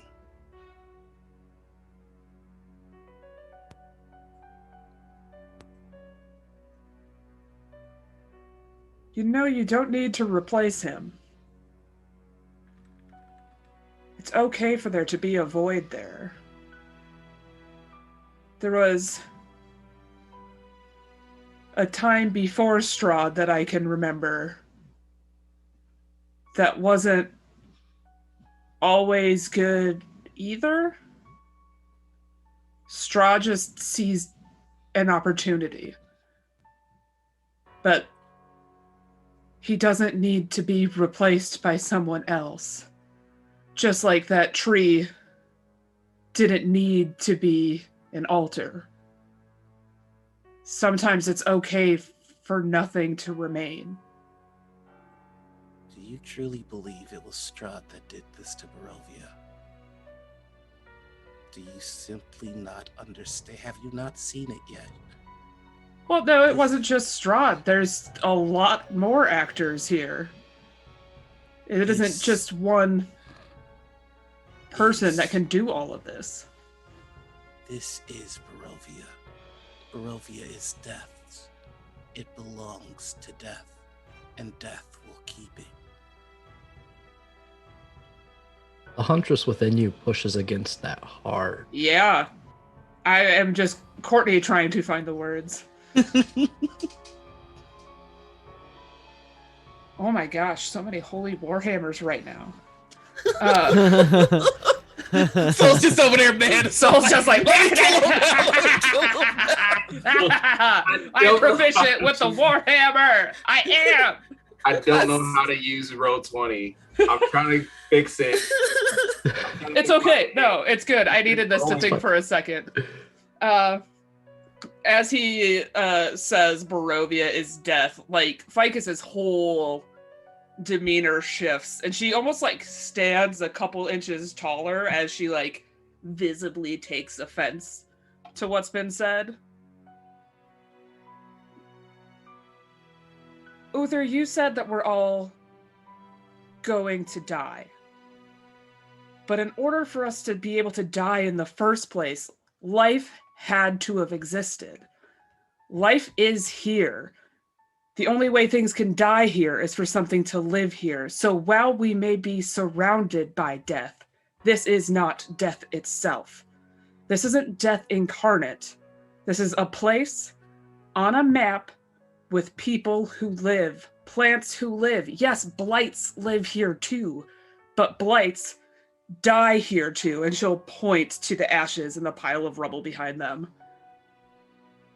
You have your God with you, but I have all of mine, and there is more here than death.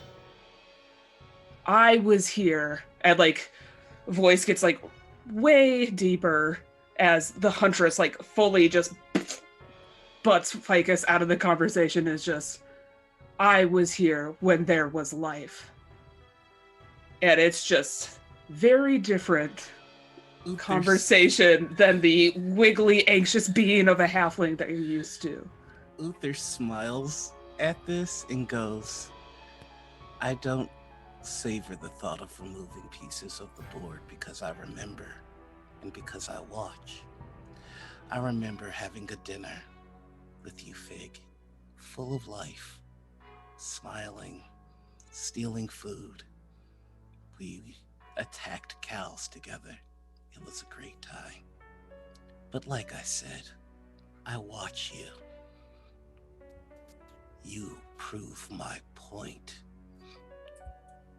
How is that breath in your lungs? It's fine. I don't need it, but it's fine. I will not be swayed by a walking dead thing and told that Barovia does not belong to the dead. You are my proof that this land belongs to the dead.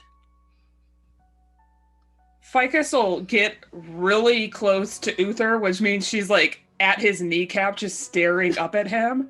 Actually scrouching down, like this is like a sign of respect. He's getting on your level. Oh, well then you need to lay down on the ground. I am sure. Ficus will get like right up to his face And like you can feel the warmth on her breath. I may have died, but I've been reborn. And she's just gonna turn on her heel and start walking back to the group. And it's just like, fuck this conversation. I'm not dead. And she's just angrily stomping back to the group. And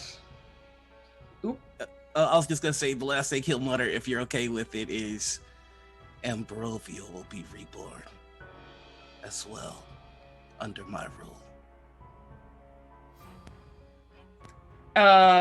Ficus will keep walking and be like, not if I can help it. All right, everyone, where are we going? And she goes and finds Bright, and it's just like the strip that was in her hand is currently just covered in sweat, and it's like getting crumpled as she's walking, and just with fists of rage. Like, if this was not in her hand, she might have like reached down for a dagger or something like that. 'Cause she was getting real mad. So she's just clench of death holding this, waiting to just fucking get out of here. I imagine at this point, Sol and Bright have tried to send the people away from the tree because, hey, we still have a spotlight on it, and that means Strahd's probably going to show up, and I would love for him not to kill the NPCs that we just saved.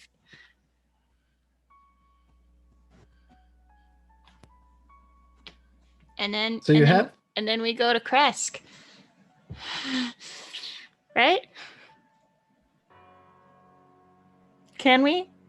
Can we go? Whenever you're Can ready. we go Yeah, we to go to Krezk? Krezk. Is that we can do that? Okay.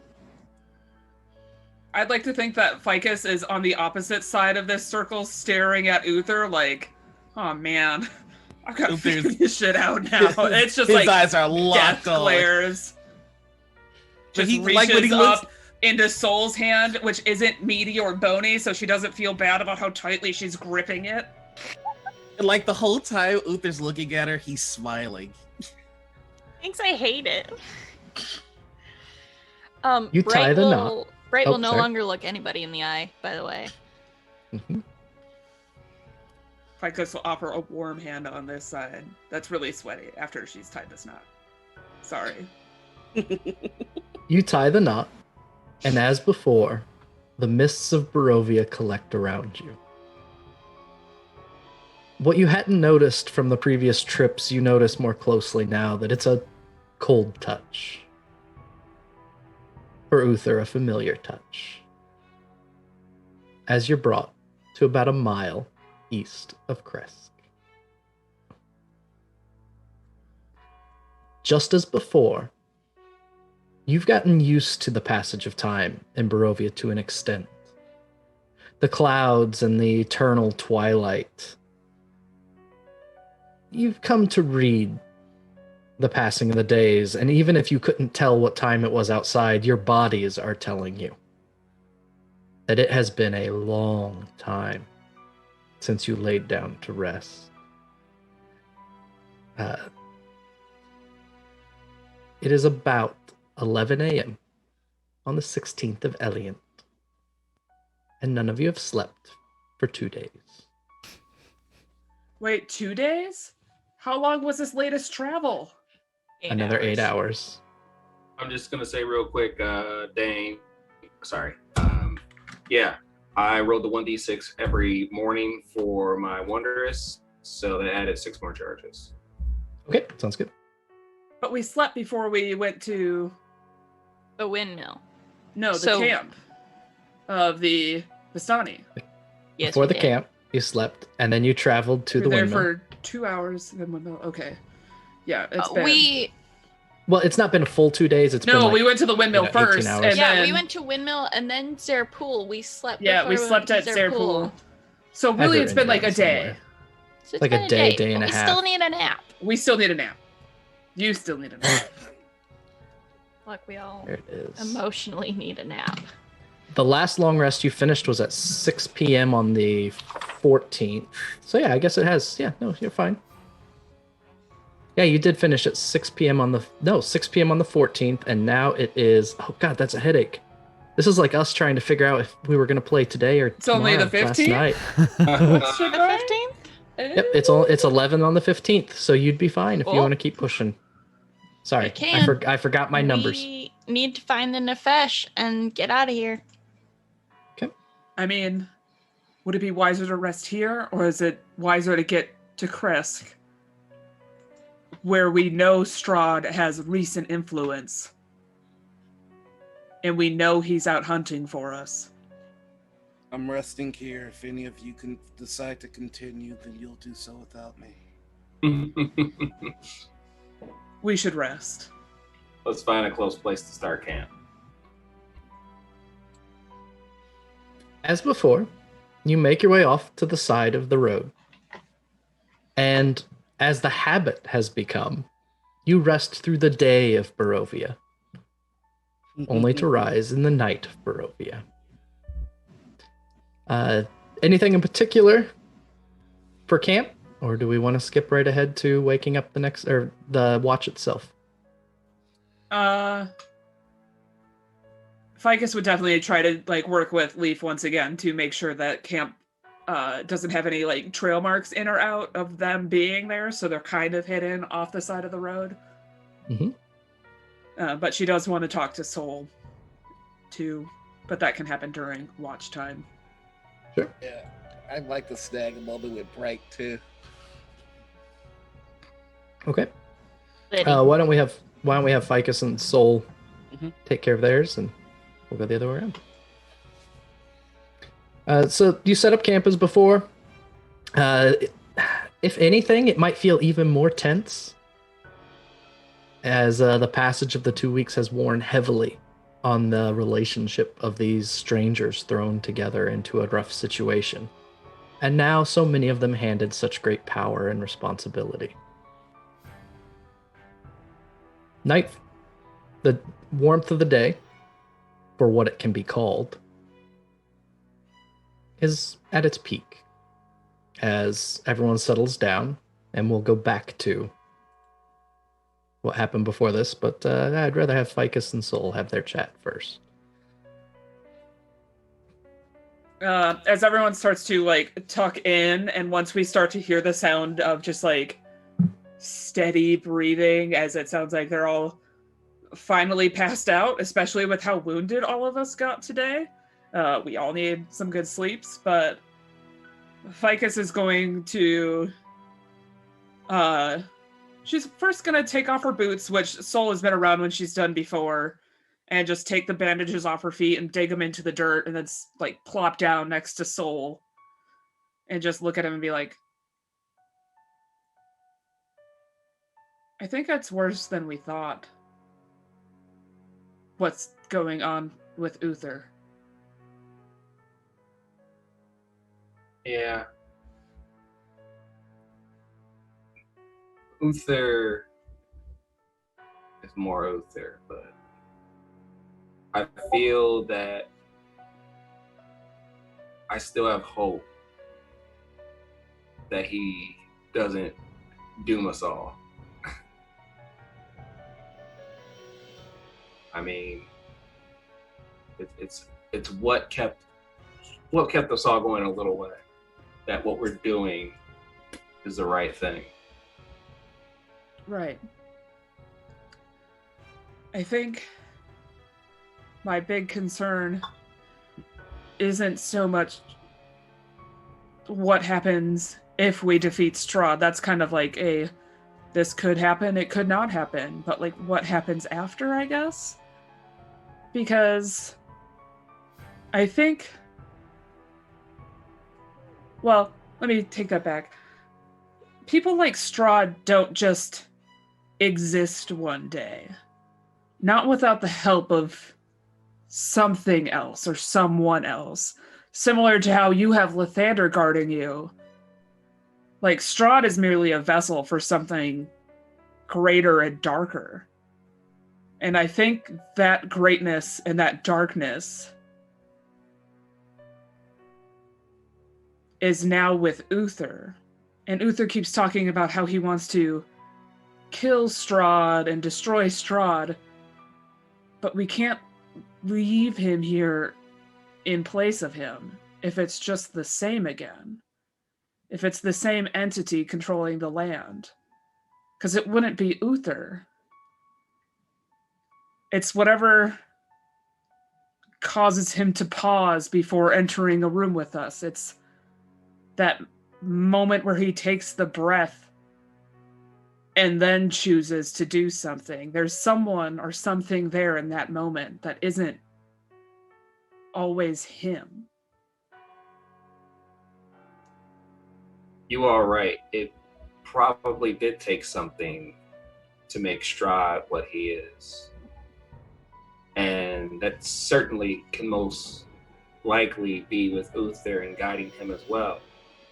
But the difference is that we're here.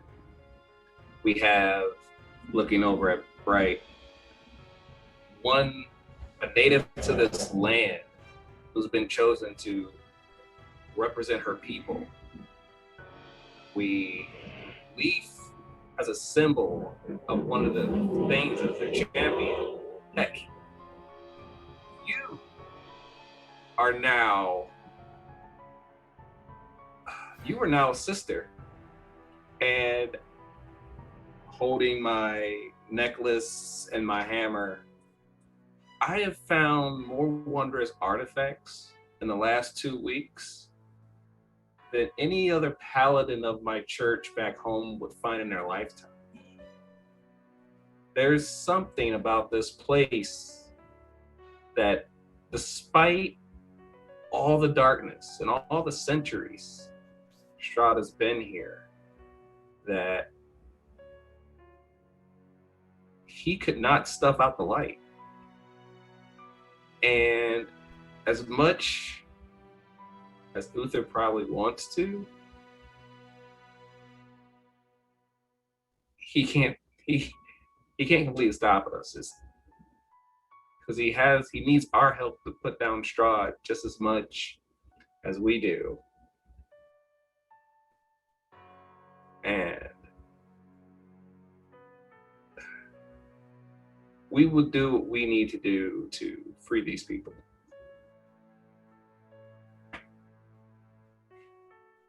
I just hope we can free Uther too. Ah. And like when she says that, like an actual like tear starts to drop because she's reflecting on like, this is the person who I thought was really cool and funny and silly, and every part of Ficus still loves Uther. There's now just like the combatants of the Huntress being in there wanting to save her lands, whereas Ficus is just wanting to save her friend. And she just kind of like slumps into Sol a little bit. Like, no arm or anything, it's just kind of like the tired, like, please just support my body. I am very low on health. And also, like, just needing to be held by a friend. Yeah. So we'll just put his arm around you and say, I hope so too. Ficus will just kick at the dirt a bunch while they just sit there together quietly, listening to people snore. During that, Sol, your hammer in your hand. You're scary. During that, Sol, your hammer in your hand keeps pushing feelings of hope into you. Anytime talk of Uther comes up, there is this mix of hope and apprehension. And you get a sense of danger. But, just as you said, the hope is still there.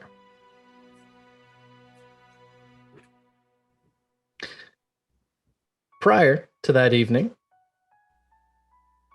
Uther had wanted to walk up and ask Bright a few things. Yeah, So dang not ready. just going to beckon her away from the group. The mists actually thicken around the two of you. I love that for me. You know what? Since they're already here, I think, if I may, I would like to. Don't you dare murder me right now. Read the mist. Oh. Go ahead. Like, I just got this cool new power. Don't murder me right now. I mean, I'm insulted that you all think so lowly of. Oh yeah. I think with that I get to choose, right? Yes. But Bright is a powerful being, and so it's not going to be clear. Okay. Yeah, I'd like to see the end. Okay. As the mists thicken around the two of you, your eyes wander across the shapes that begin to form around Bright. You see Bright dead in the road in Faerun. Zombies eating what's left of her. You see Bright, ancient, as old as the land itself, wrinkled, and as... what's the best way to put it? The dignity of the centuries written upon her face. Can I see if the sun is out on that one? It is. And you can see, Bright on the ground before you, and you look and see blood dripping from your side.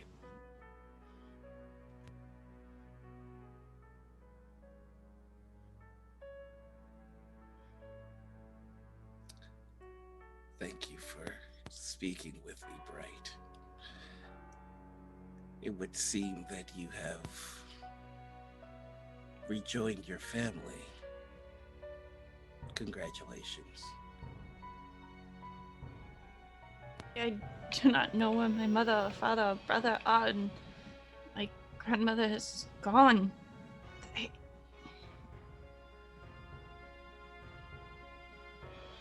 I wanted to tell you that you are right. I thought we were approaching the crossroads, but I can see clearly now that we have all chosen our paths.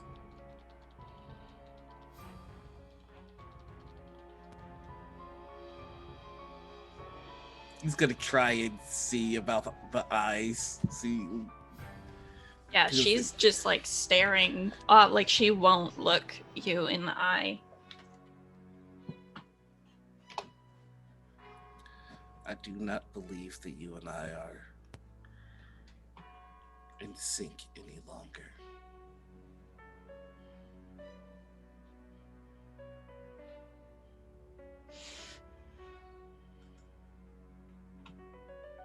I don't know much of anything right now.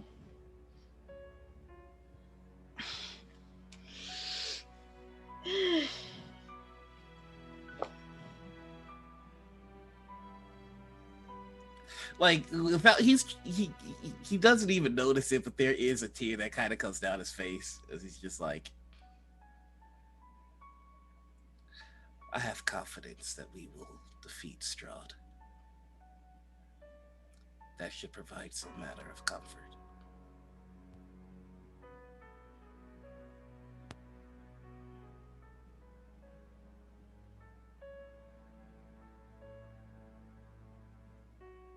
Does it comfort you? Do you still have hope? Hope is a useless thing.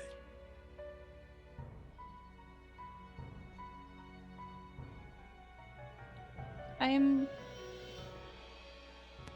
starting to see how it could be used. Well,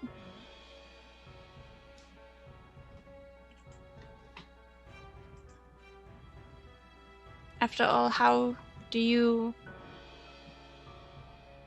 gather a family, a following, without giving them a goal, something to reach?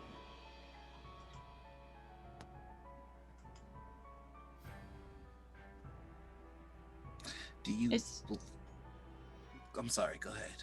Is that not what you do when you reach for a goal. Is it not you hoping to attain it? Do not hope, I simply attain it. And if I do not attain it, then I am already dead. The natural conclusion of all life.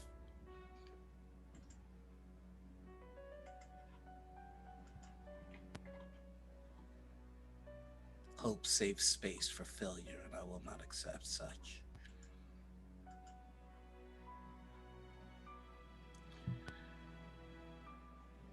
Right, let me ask you, do you believe there will be a day when the sun shines on Barovia again?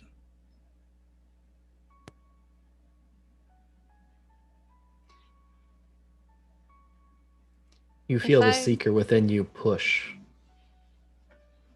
You long for the day Mhm. when the sun shines over Barovia, as it had so long before.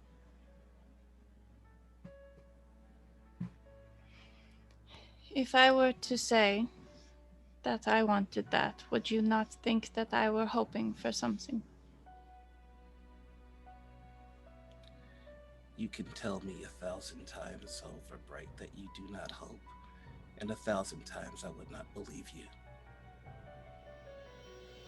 No, I'm saying that I would hope for it, but if I admitted that to you, who seems to hate hope, what would you think of me? You're confused. Yes. I do not hate hope. I simply do not acknowledge it. It is a made-up thing. For me to hate it would be to invest in it, and it is not worth the time or effort.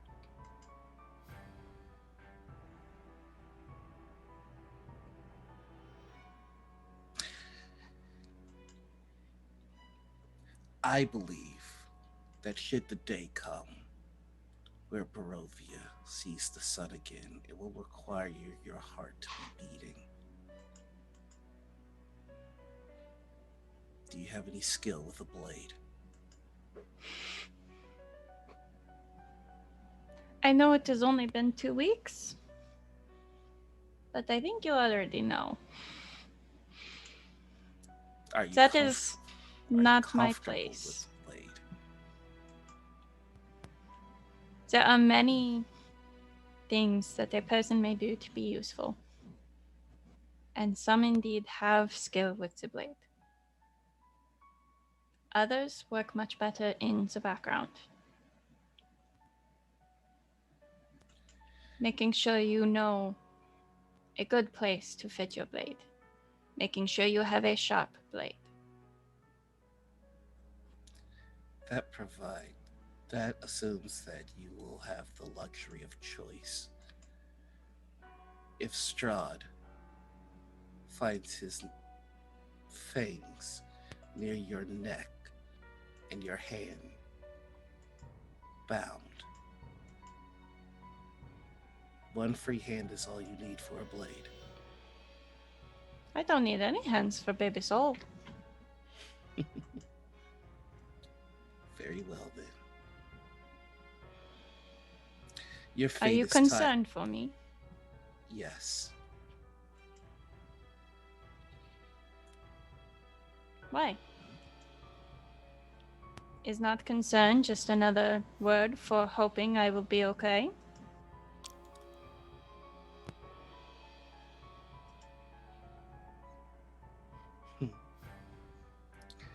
I simply wish to push back the inevitable. Someday you will die. I hope that it is not tomorrow or the day after. I've come here to tell you that your fate is tied to Barovia. You will not leave here, and I will not have my son live here.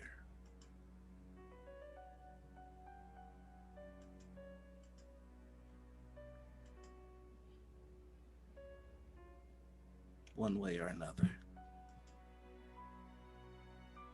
Tobias is leaving Barovia.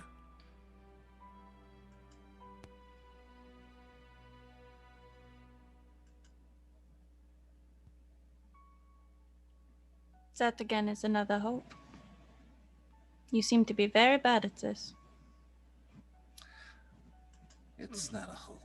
It is a certainty.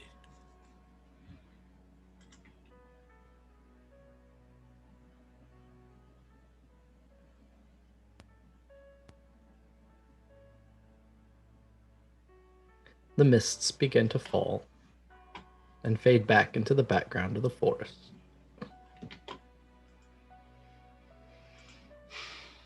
He takes a deep breath and goes, I know what I have to do now, and I'm ready.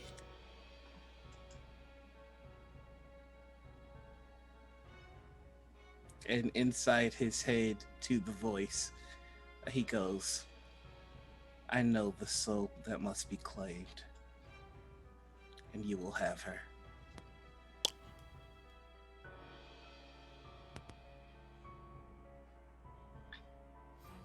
The rest of the evening passes without note.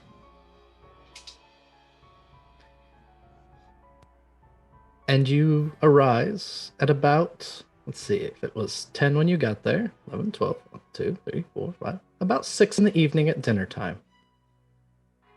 As everyone else begins to rouse themselves from their slumber. Sol and Ficus, you saw a couple groups make their way through along the road. The monks in robes and hoods over their faces, wandering back and forth along the road not too far away from where you've been sequestered away. They never seem to pay any mind to you, and they always seem to return a couple hours after they go by with bags full. The evening is all of yours. Krezk is not too far away, down the road about a mile. There's a turn in the forest, so at the moment the forest is obscuring most of it. But you can see just a little bit of the top of the abbey, St. Martikov's Abbey, which rests on a hill above a small town, walled off from the rest of Barovia.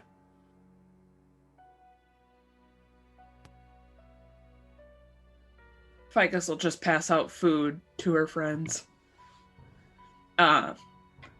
Notably, for the first time for the whole group, her boots are not on. She is just using them as a vessel, and she's just walking around barefoot.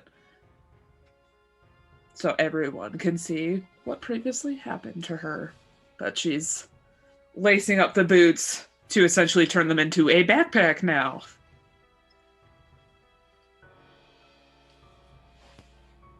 You going Hobbit foot now? Yeah. We going full halfling now. As it should be. Perfect.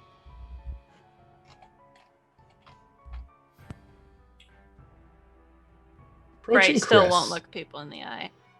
Sure. Can we... So it's nighttime, or it's becoming nighttime? It's like dusk? In the evening, 6 p.m. Okay. It's dusk. Dusk of Barovia. So... We know that Strahd ousted the Burgermeister. Burgermeister. Burgermaster. Okay. So he was ousted, and there's The abbot. the guy in charge. Abbot is in charge. The abbot. The abbot. Yeah.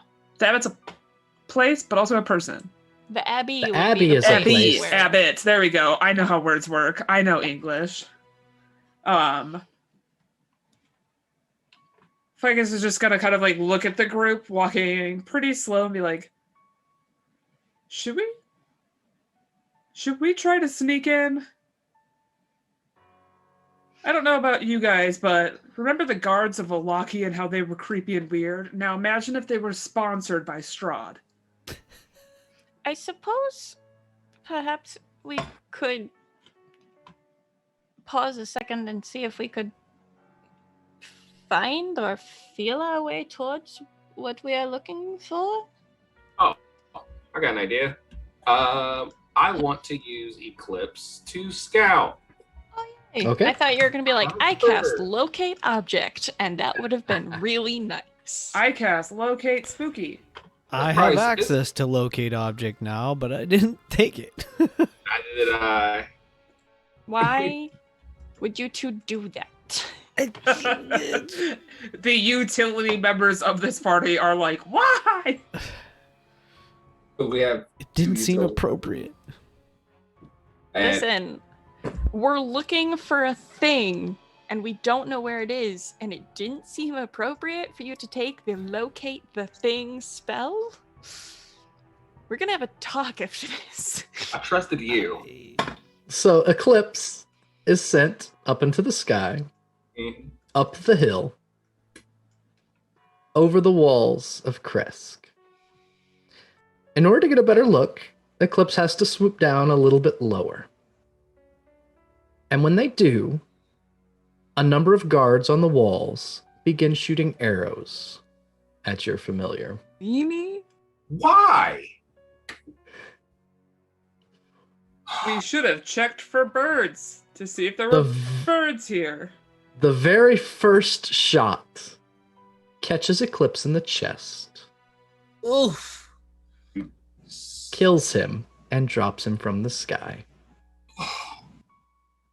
Not cool. Why? I almost used a level 3 spell on that bird. Oh my goodness. Your connection severs. Why'd you kill my bird? Because you used him. Oh.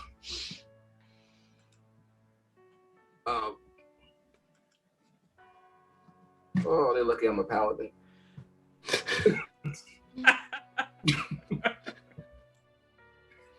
Oh, All of you see Sol suddenly just in anguish with no explanation. the guards just attacked Eclipse indiscriminately. He's gone. Yeah, so we should probably sneak in. Mm. Should we have hailed the guards? I mean, that's... Why the heck? Why would they do that? Idiots, I guess. Or just paranoid like everyone else here. No, it was immediate. Like, I think they're attacking anything that comes near the gate. Yeah, you've seen how everyone else reacts to outsiders, yes? What But kind a of bird? track? Still an outsider. Oh, I'm gonna start walking in that direction. I'm gonna start sneaking in that direction. Okay. So go ahead and give a stealth check. If you'd like to sneak. Otherwise, Yeah, I'm just walking up. Uther starts walking up. Of course you are. was mad they killed my bird. 24. Listen, Uh, you're just now discovering how all of us with familiars have ever felt. right? Hey, at least it's not first or second edition. Because he'd be Yeah, it in a would've real bad eaten your way right hit now. points. Uh, Li- you do recall that the Keepers of the Feather told you they had trouble getting ravens into Krezk. That the Oh, you guards tell us seemed to that shoot them now. down. Leaf is also going to stealth with a 25. Okay. Yeah, I'm I'm all ass. only just 19. Going there. Okay. So everyone else is sneaking while Uther marches on ahead. Sol, are you collecting yourself or following along? He follows Uther. Okay. The two of you begin to near, or not begin to near, start heading up this twisted path. And just before you get to the base of this path, an arrow falls, or is shot, lands in the dirt in front of you. And at the top of the wall, someone yells out, "What do you want?" I do not stop moving, and I go, either the next one kills me, or you stop it. Sol looks around for Eclipse. Eclipse was closer to the wall when they were shot. Sol keeps heading towards the wall. Okay.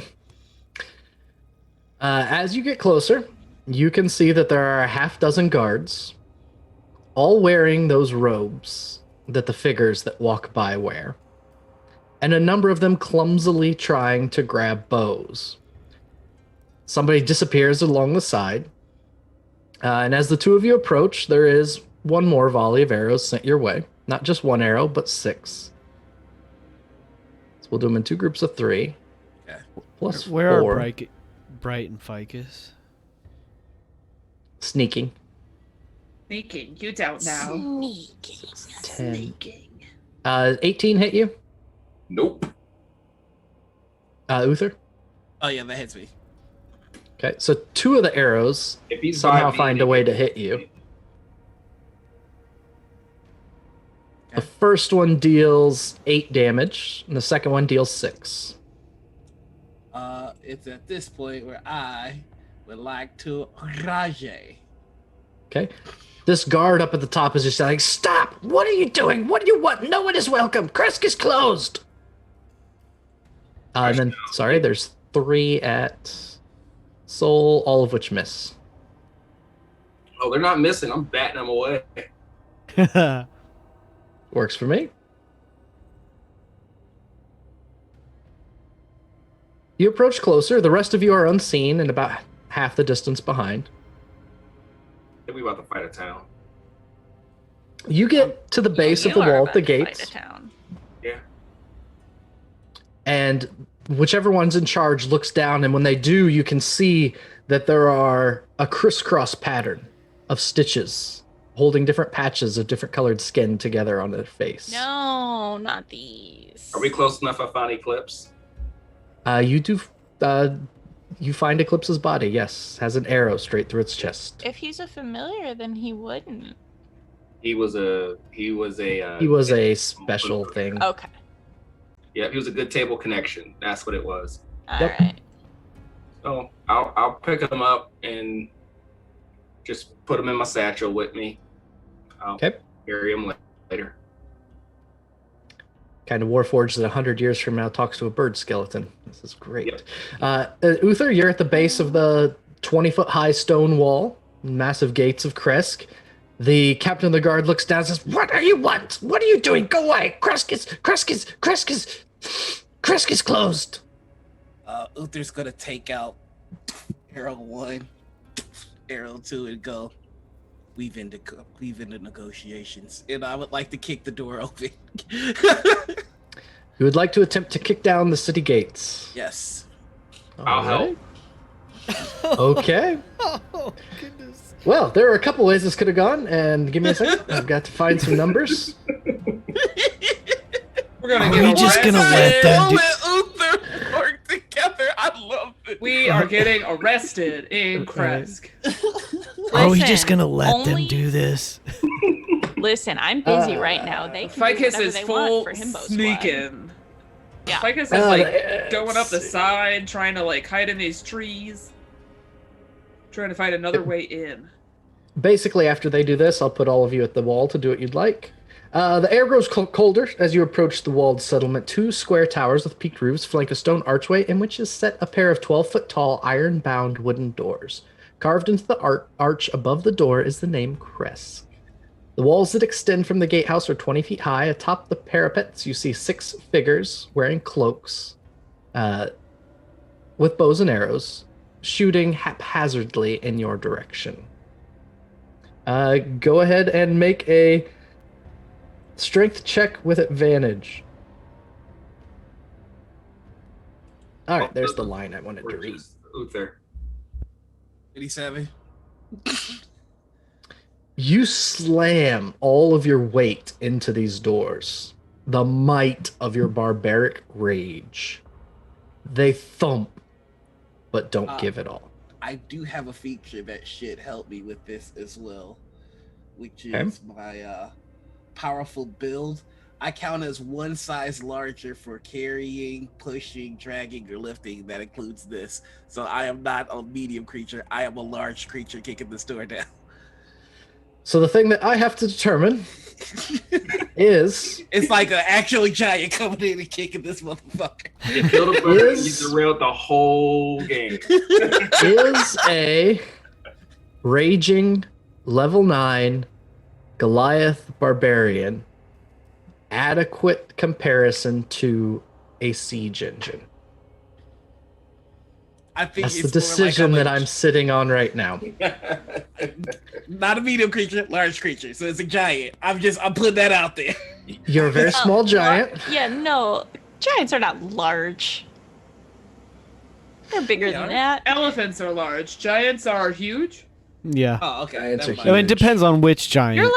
You're like a baby giant. Like, you're trying. Good job. I mean, I'm Okay. impressed by this thud either I mean, way. true. We are still gonna look at it and be like, you're gonna try that.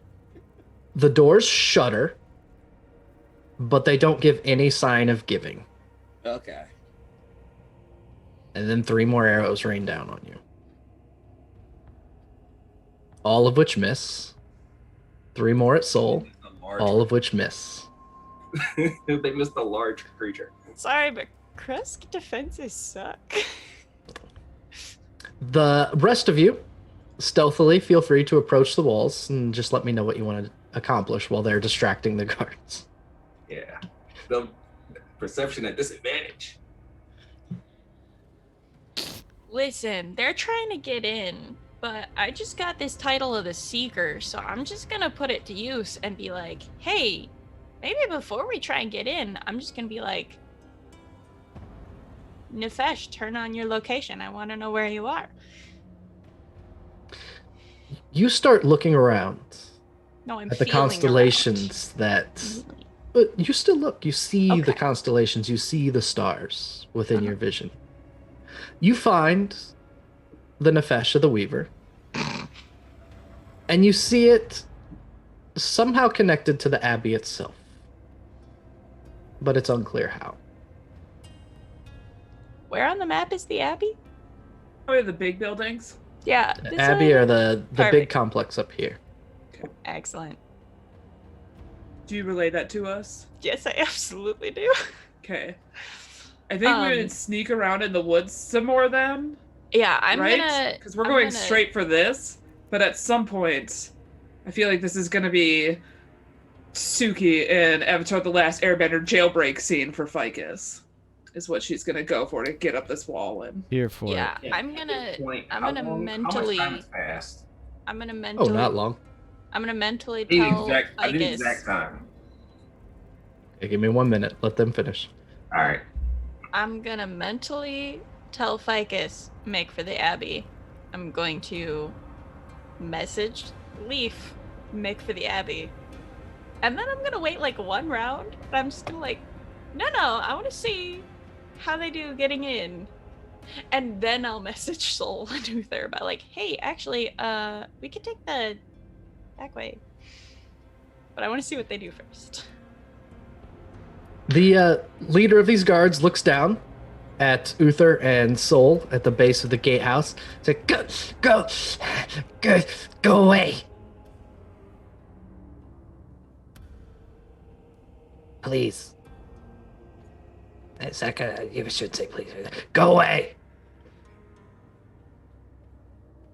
So shouts back, "You shot my bird."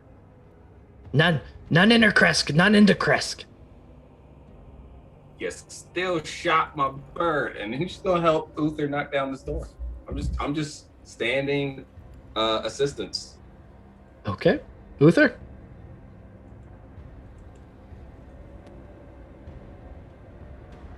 You gonna try and knock down the door? What's your plan? Yeah, I was gonna. Well, can I try to intimidate this guy first? If you'd like. Yeah, I'm just gonna tell him.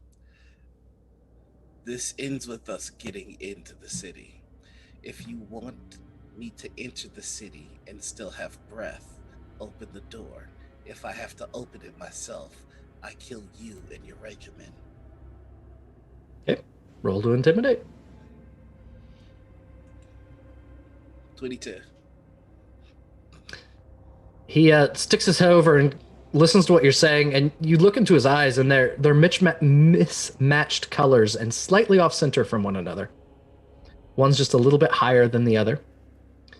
And he'll just kind of stay there quietly for a minute, and then his head slowly just disappears behind the wall.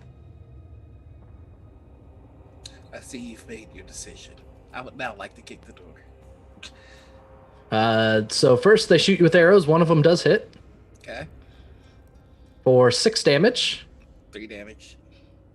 And then the 3 towards Sol, none of them hit. They all just plink off your metal armor. Mm-hmm. Go ahead and attack or throw yourself into the door with advantage. 20. I'm assuming Sol is doing this as well, right? Yeah, that's why you get advantage. That's why you're getting advantage from it. Okay. Oh, you're raging. You get advantage anyway. He wants you to roll 2. Oh, okay.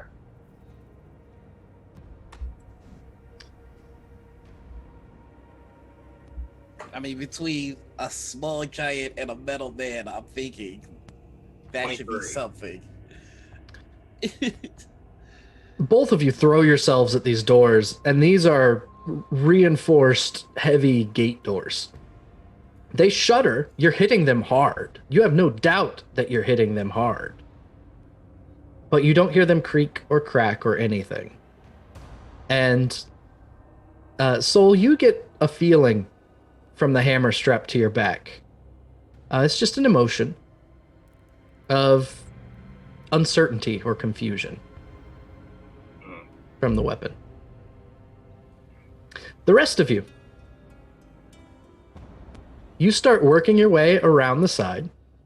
I'm not going to have you stealth or anything because the guards are currently 100% occupied with the 2 at the gates, and they didn't initially see you.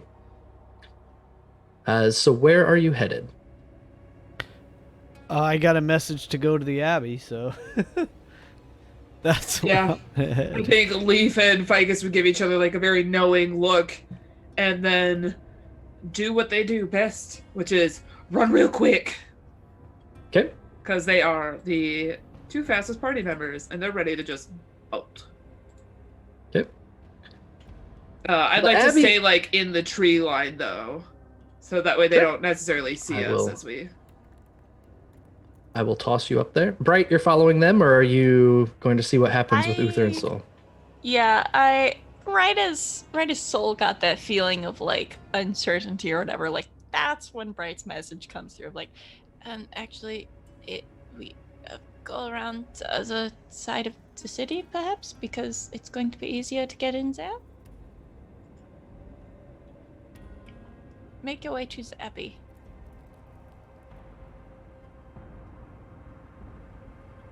Oh, is it back to us? Yep. Oh, You yep. can speak telepathically to me now. If I can convince Uther, I'll come. I'm going to give exactly the same message to Uther. If I can convince Uther, we'll be on our way. Easier doors to kick over by the Abbey is what I say to you. That's how I flavor it. I just realized how tall was this door again? They're 12-foot tall, metal-bound, reinforced, heavy wooden gate doors is the descriptor. With the claws, the door requires a siege engine to break open. All right. So second question is, how high up were they, the guards? Like top of the 20 wall? feet above you. Yep. Huh? 20-foot wall. 20-foot wall. Yep. Uther, I feel you always want to do this. Think you can toss me up there? Oh no. You are a large creature at the moment. Oh, I'm For always lifting. considered- Huh? I'm always considered a small creature. I mean, I'm always considered a large creature. Well, I'm just saying. So, You got that yeet, strength check. yeet, natural 20. What? God bless. I Yes. swear to God, Soul, if you don't do a beautiful like pirouette or something at the top, I'm gonna be so mad. Yet again, the dice are always on your side. So as you grip Sol and get ready to yeet him up onto the top of this 20-foot wall in all of your strength and your rage and a roll that was massive, you throw a Warforged up against the wall. Sol, you reach up and you hit at chest level between 2 of the parapets. Mm-hmm. And to the horror of these guards who see you suddenly appear against the wall, you're able to pull yourself up to the wall proper. They immediately drop their bows and start running. And that is where we will end for the evening. When we work together, it's so deadly. That was just devastating. Fuck you. So- I've been waiting all day to throw your stupid. Yes. So with a natural 20 Warforged Yeet, we will pause for the evening as evening sets in Barovia, and the group attempts to reach the Abbey itself and try and find this final Nefesh. The mists of Barovia are particularly thick around all of you. Dick.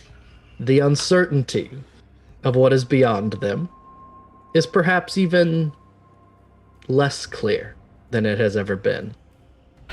And although Sol is holding on so tight to hope, and although Bright has done so much to try and convince Uther, there is this question remaining.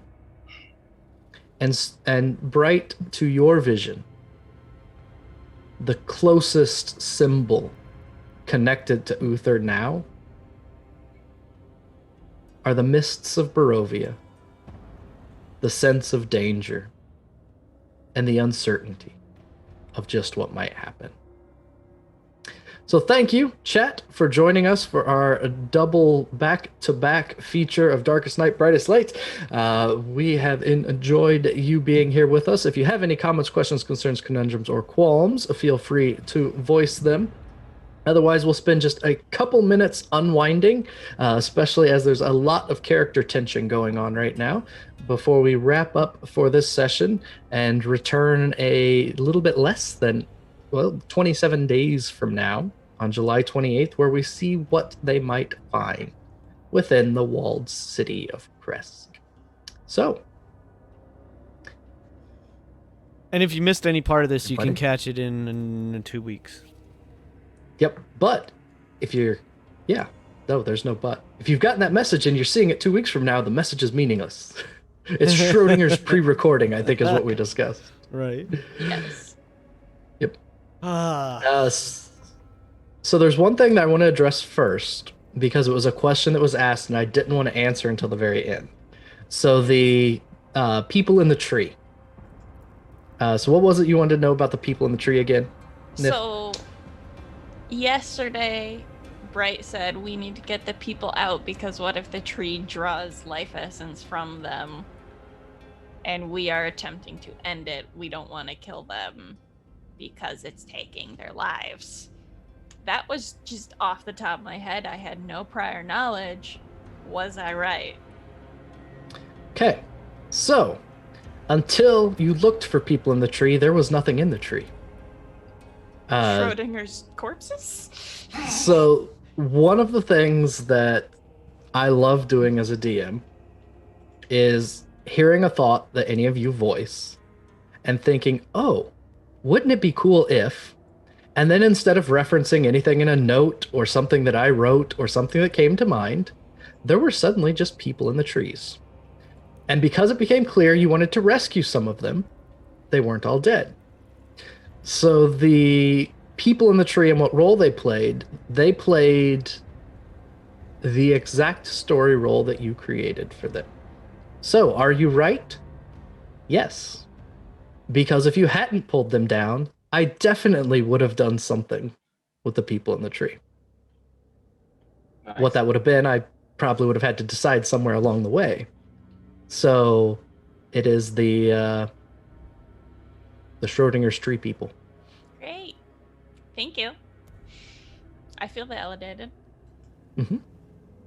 But yeah, I would have had something bad happen if you hadn't pulled them down after you created that they were there, even though you didn't know you created they were there. Mm-hmm. Right. Ah, good stuff. Anything else to bring up or share? Killed my bird. I did kill your bird. So I'm might be turning soul. Rob is gonna Who take knows? this out on you and your campaign that you're in now together. No. Kill his bird. Kill his bird. You don't carry hate between campaigns. That's just Amen. wrong. Yeah, just I did me, kill your Soul. bird. So the bird, and this is part of the reason I killed the bird. The bird was a good table, which are always supposed to be temporary. Mhm. It wasn't a magic item. So I thought, you know what? I think I am gonna kill the bird. there was the point made when you talked to the Keepers of the Feather that they couldn't get information out of Krezk, which is why they weren't certain where the Nefesh was. So I thought, you know what? I'll roll for it, and if they get it, then they will shoot the bird. And they did. Ow. So That's we're just fine. gonna roll Krezk now, huh? So Krezk is now different than I thought it was going to be. I'm glad you didn't get there earlier because I'm not sure what would have happened when you approach with I don't know how to describe it. I'm just saying. Battering ram people we- in. You Yes. completely change your plans on this encounter. Not that we just It's- aggressively barged in. I'm killing every guard there. I think they might already be dead. Like, they Oh, all good. look like the patchwork. They're patchwork people. people, right? They're all Good, then patchwork they people. get to die twice. Then that means I probably will have to hear about. Artless. You know, don't kill them. Well, They're people. they just full retreated, so I don't think you're gonna catch any. Oh Yeah, no, we've I'll- seen you try and catch runaway things before, so. Yeah, but now I've got a higher speed than I did before, so I can't wait to. I can't wait to Ooh, kill. How fast I are you can't, now? I can't wait You to can't kill wait Bright. to kill Bright. I'm gonna enjoy that one the most. Listen, there is too much going on for Niffer to understand what is happening with Bright right now. Oh yeah, that's We've how I just felt gone, when I like- got like the notes from Dane, but I had 2 weeks to process it, and I still was like, the fuck? We just have like a party that's like the not murder hobos, and at the same time we don't have a face, so it's just like we just like Oh, try to that's- steamroll through everything. It's That's really the interesting. problem. We don't have a face. Yeah. Look, Well, we tried. we Sol super and I do. tried. I mean, Solaire's got a great charisma, so it's not like we couldn't do it. We just don't. The couple times that you've used your face, it's gone pretty well until something goes sideways and Well, someone things get attacks. violent. Yeah. Yeah. Like I've used that one time I tried to sneak into a house. That was it. Where you I turn enjoyed that into, greatly. Yeah. proselyte. That was probably because I was there. I did not help your cause as No. your brother missionary. So blanked. He's never missionary before. And then, we got Bright. Bright's automatically the face with her people, and I don't. Yeah, until most of them are dead or on the run now. Hey.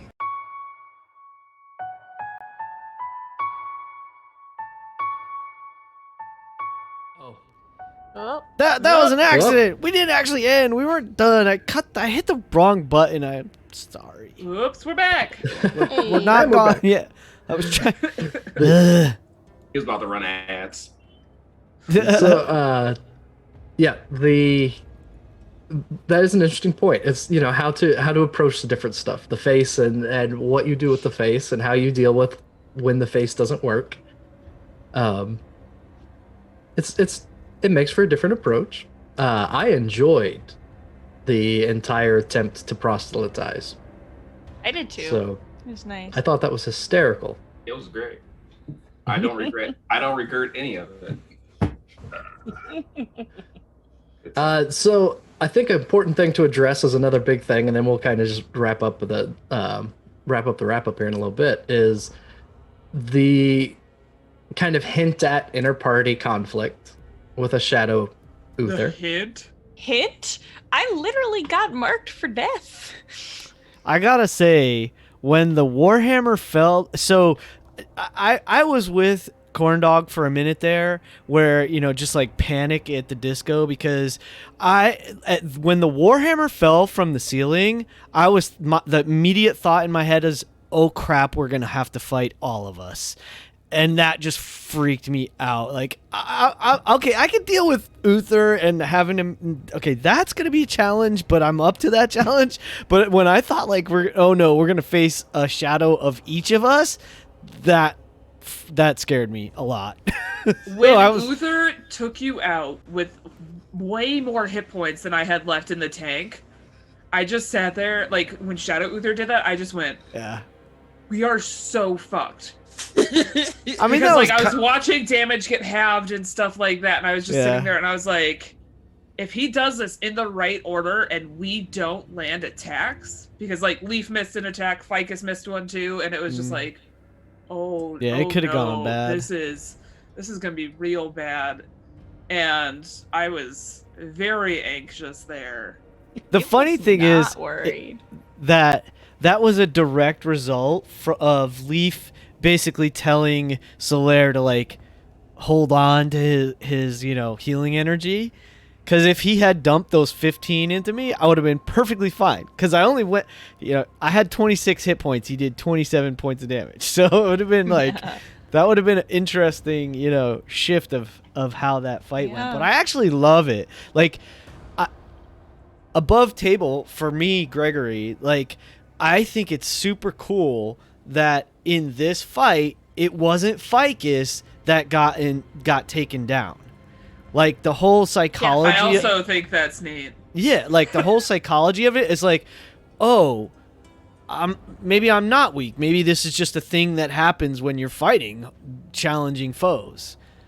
So, like, I loved that. So I was actually stoked that it happened, to be completely honest. Like, this episode, I really wanted to put a focus on the fact that Uther respects the hell out of Fig. Like, he's not blowing her off. It's just he sees where she is, and that naturally puts them at odds now. Yep. And the fact that, like, him coming to her like, you're a dead thing, we should be friends. Like, that's what that was. That was, it was just like scary to hear you say that. You are dead. Like, you are of Barovia. Like, she's revived. In his head, he's just like, once I take over, you are naturally the second. You are the only among us that understands that death is the way. like Which is, Ficus is just like, no, I'm alive, like throwing a tantrum inside her tiny little body, like, fuck that, no, I'm alive, I'm here. Yep. Also, I was really cannot. enjoying. Oh, go ahead. You go. You continue with that. You talked. Okay, right, then I'm going. Okay. But I did enjoy the fact that, like, Uther and Ficus did have that talk, because I think it helped Ficus get a little bit more confident in who she is, and I actually want to have a conversation with Dane outside of this about a potential path forward for her, since we just kind of had that level up moment and it hasn't really been fleshed out on screen yet, if there's an opportunity to go a different path. Because I think Ficus has something that she wants to prove now.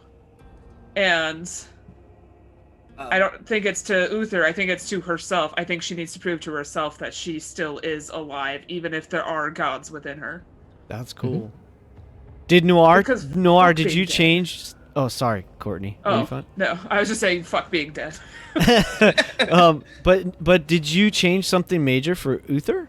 Because you were asking about it before the break. Yes. Oh, Uther is completely different now.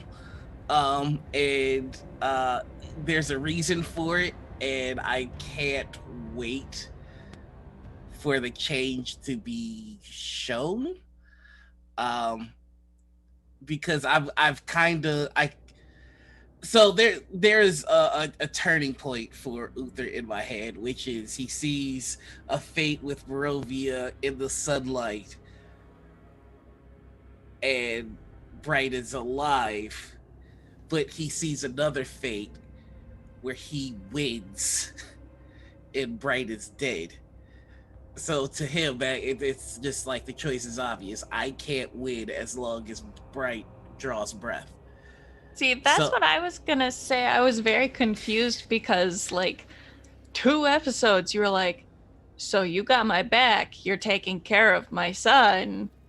Well, he's If also I die, and now Well- it's like, hey, Ficus, you're taking the kid because Bright is now marked for death. Uther, Like, I don't understand that. He's a lot of things, but he's not stupid. Like he's looked at every time Bright could have his back, and Bright waffles and does just enough to kind of be considered an ally, but ultimately leads with the group. And then seeing essentially her take Mother Ava's spot, it's like as soon as that happened, he went, "Oh, okay, I don't win unless Bright dies." That means that her connection to Tobias is now severed. I have to make another contingency plan in case I lose. But one thing is certain. Even if he loses, Bright has to die. So my question to you now is, how many party members gotta die before I become Tobias's dad? Oh, cute. Oh, you guys would be Remember such good. Ismark at the beginning? The odd couple. You guys could be the odd couple of Barovia. He thought about it. The reason that he asked Fig, though, is because they have the fact that they're Dead. dead in common. We'll see. I mean, I will say, like, just because you saw one of Bright's ending of, like, her old and the sun shining in Barovia, like, listen, just because the sun is shining don't mean that she don't have evil plans going on. Hey, She's just you not going to do exactly the same thing Strahd did, because that's I don't just... tell you how to read your cards. You don't tell me how to read the mist. Listen, I don't know how to read my own cards, okay? Somebody please tell me how to read my cards, because I don't know how to. This is the conclusion he's coming up with, which is like, yeah. And the fact that before that, like, Death was just like, hey, there's a particular soul that I need to have if things are gonna go our way. And it's just like, who could it be? So thanks, Dane, I guess, for painting a giant target on my back now. Taking a look at it's that don't tell me how to interpret my signs, I'll interpret my own signs is exactly what happened. And just like Uther narrowed in on one of the possible interpretations and said this must be it. Trying to see what the rest of that says so that I've been reading it this whole time too. I'm pretty sure that as I go through it, it is kind of left ambiguous there. And yet, it's no longer ambiguous. Well, it wasn't intentionally ambiguous because the soul you were intending to reap is, of course, Strahd's. Yeah, but for but now Uther, it's mine. But I it's- can't do that if somebody's in the lane, though. That's how he's seeing it. And there have been a few signs. There have been a few signs where he's just like, I am alone in this group, and he's like fully coming to accept that. Well, what I can say from a above the table end of things is, for the sake of reaching the finale at a reasonable time, we have 2 more sessions to wrap things up. Because if we don't, then it is a month and a half before we would have another session, and that would essentially be the end.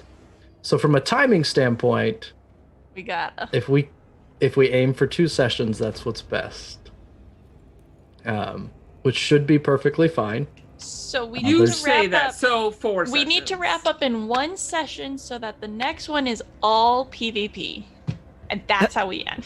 We need to do Krezk in half a session. So I'm gonna need you to eliminate all the bad guys. Just Yep. let Leaf and I run in, We're just grab gonna our shit run and in. go. You guys are heading to the Abbey. The guards are currently running away screaming.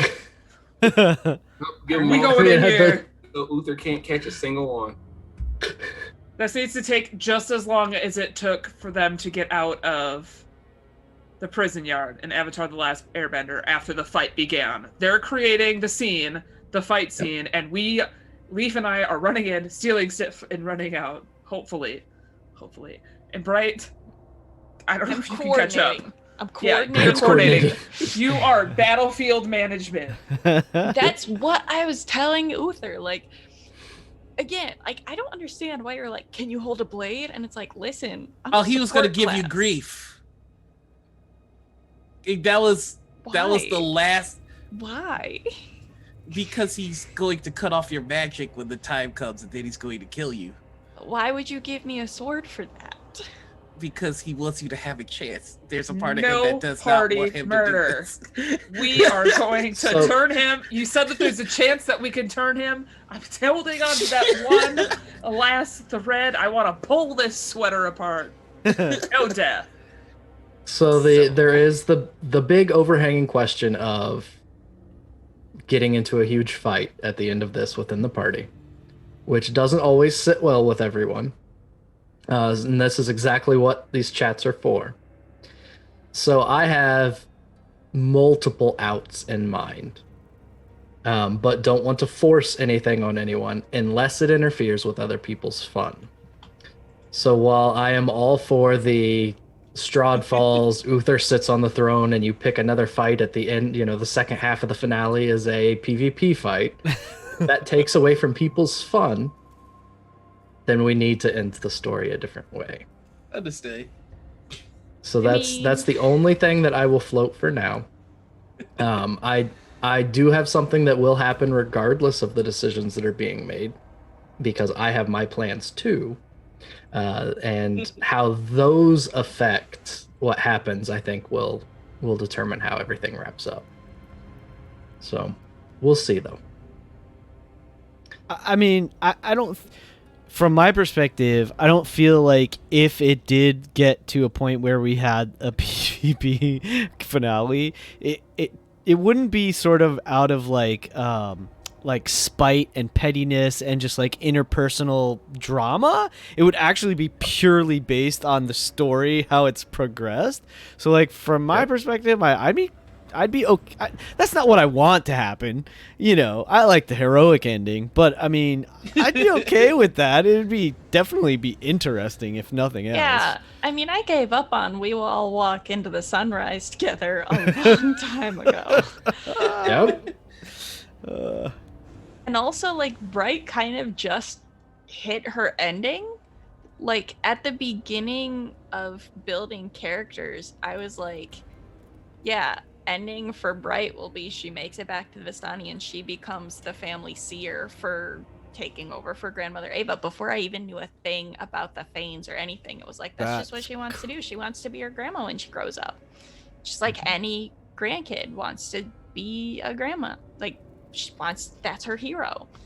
And so it's like, okay, she just hit her ending today. So anything after this is just like, okay. That's I awesome. I guess she's gonna die next session from Uther, and that's okay. I mean, Well, it's not. Don't you try. dare. Don't you There's dare. Like I said, there's no inevitability to any of this. Right. And that's not the intention from my side of things. Yeah, I don't want Bright to die, let alone by Uther's hand. I would prefer that not happen. But it's also like, well, stuff happens. And that's where the after session talks are good, Yeah. because it doesn't have to happen. And if the idea of that is counterproductive to the fun of the game, then just from DMify it, if that's what it takes, it won't happen. I mean, but, Uther's, Noir's happiness is of getting the murder Bright, so... But all of us are playing a game together, and if we're not all having fun, then we're not all having fun. Right. So that tension that's there already is enough for me to raise some questions about if ending with a PvP is the best course of action, or if just the threat of it is enough for the sake of the drama of the narrative. So I think that's something for all of us to keep in mind over the next couple weeks, because we do want to be sensitive to each other's fun. That's what we're all here for. So we will keep that in mind. As I said, I have a few things that are still going to happen. And that can have a pretty big impact on what goes from here. There is, in my mind, the opportunity for the walking into the sunrise, if not altogether, at least all content. So that's kind of where I'm sitting from the DM chair, from the I don't want to say the writer of the story, because that's not how I see the DM, but as the kind of helper for everybody's fun. So there's my take on the topic, and I think that we should look very close at where to go. And this, by the way, doesn't undo, preclude, or undermine anything that Noir and I have been talking about with Uther behind the scenes. So, it's not a this has to happen or Uther doesn't have an ending type situation. Like, that nothing about this story should require anyone to give up their desired ending for the characters we've been with for more than a year. And there is something that sits a little unwell with me if Uther, knowing that the hit points were dropping too quick on Shadow Uther to actually win, had the opportunity instead to, just attack Leaf 2 times while he was on the ground, that would take away a lot of air out of people's sails. Yeah, I wasn't gonna do anything like that. Yeah, no, I know that, but I mean that's the feeling that's left at the end of like this is the close of the campaign fight. Somebody is staring at a character we've been with for a year going, I wish this didn't happen. And that's where the fun kind of deflates. So I'm just saying, let's be very aware of it, keep an eye on it. And we've got 2 sessions left to see how it wraps up. The tension between characters, I think, is great drama and narrative.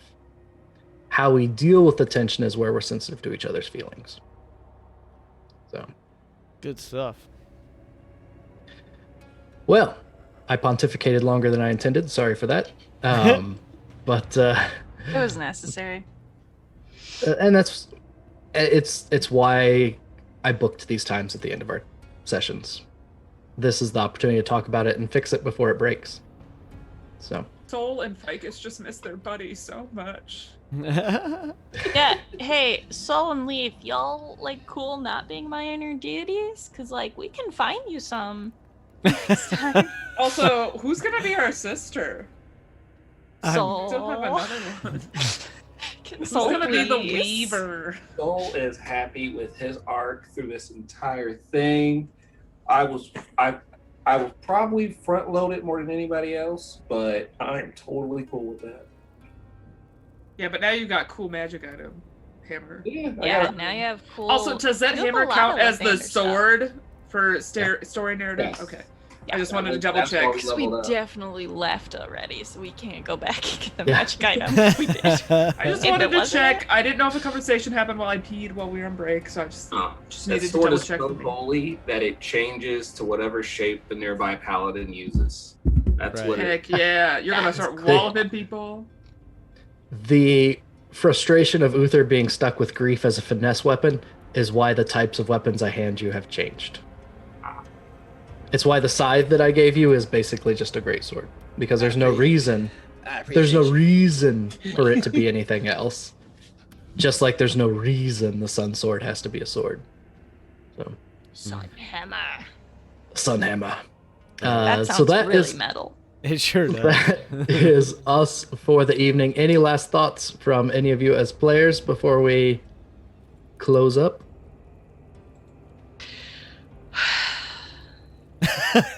Sounds good. Until we see you on July 28th. Thank you for joining us this evening. Thank you for the double header of Darkest Night, Brightest Light.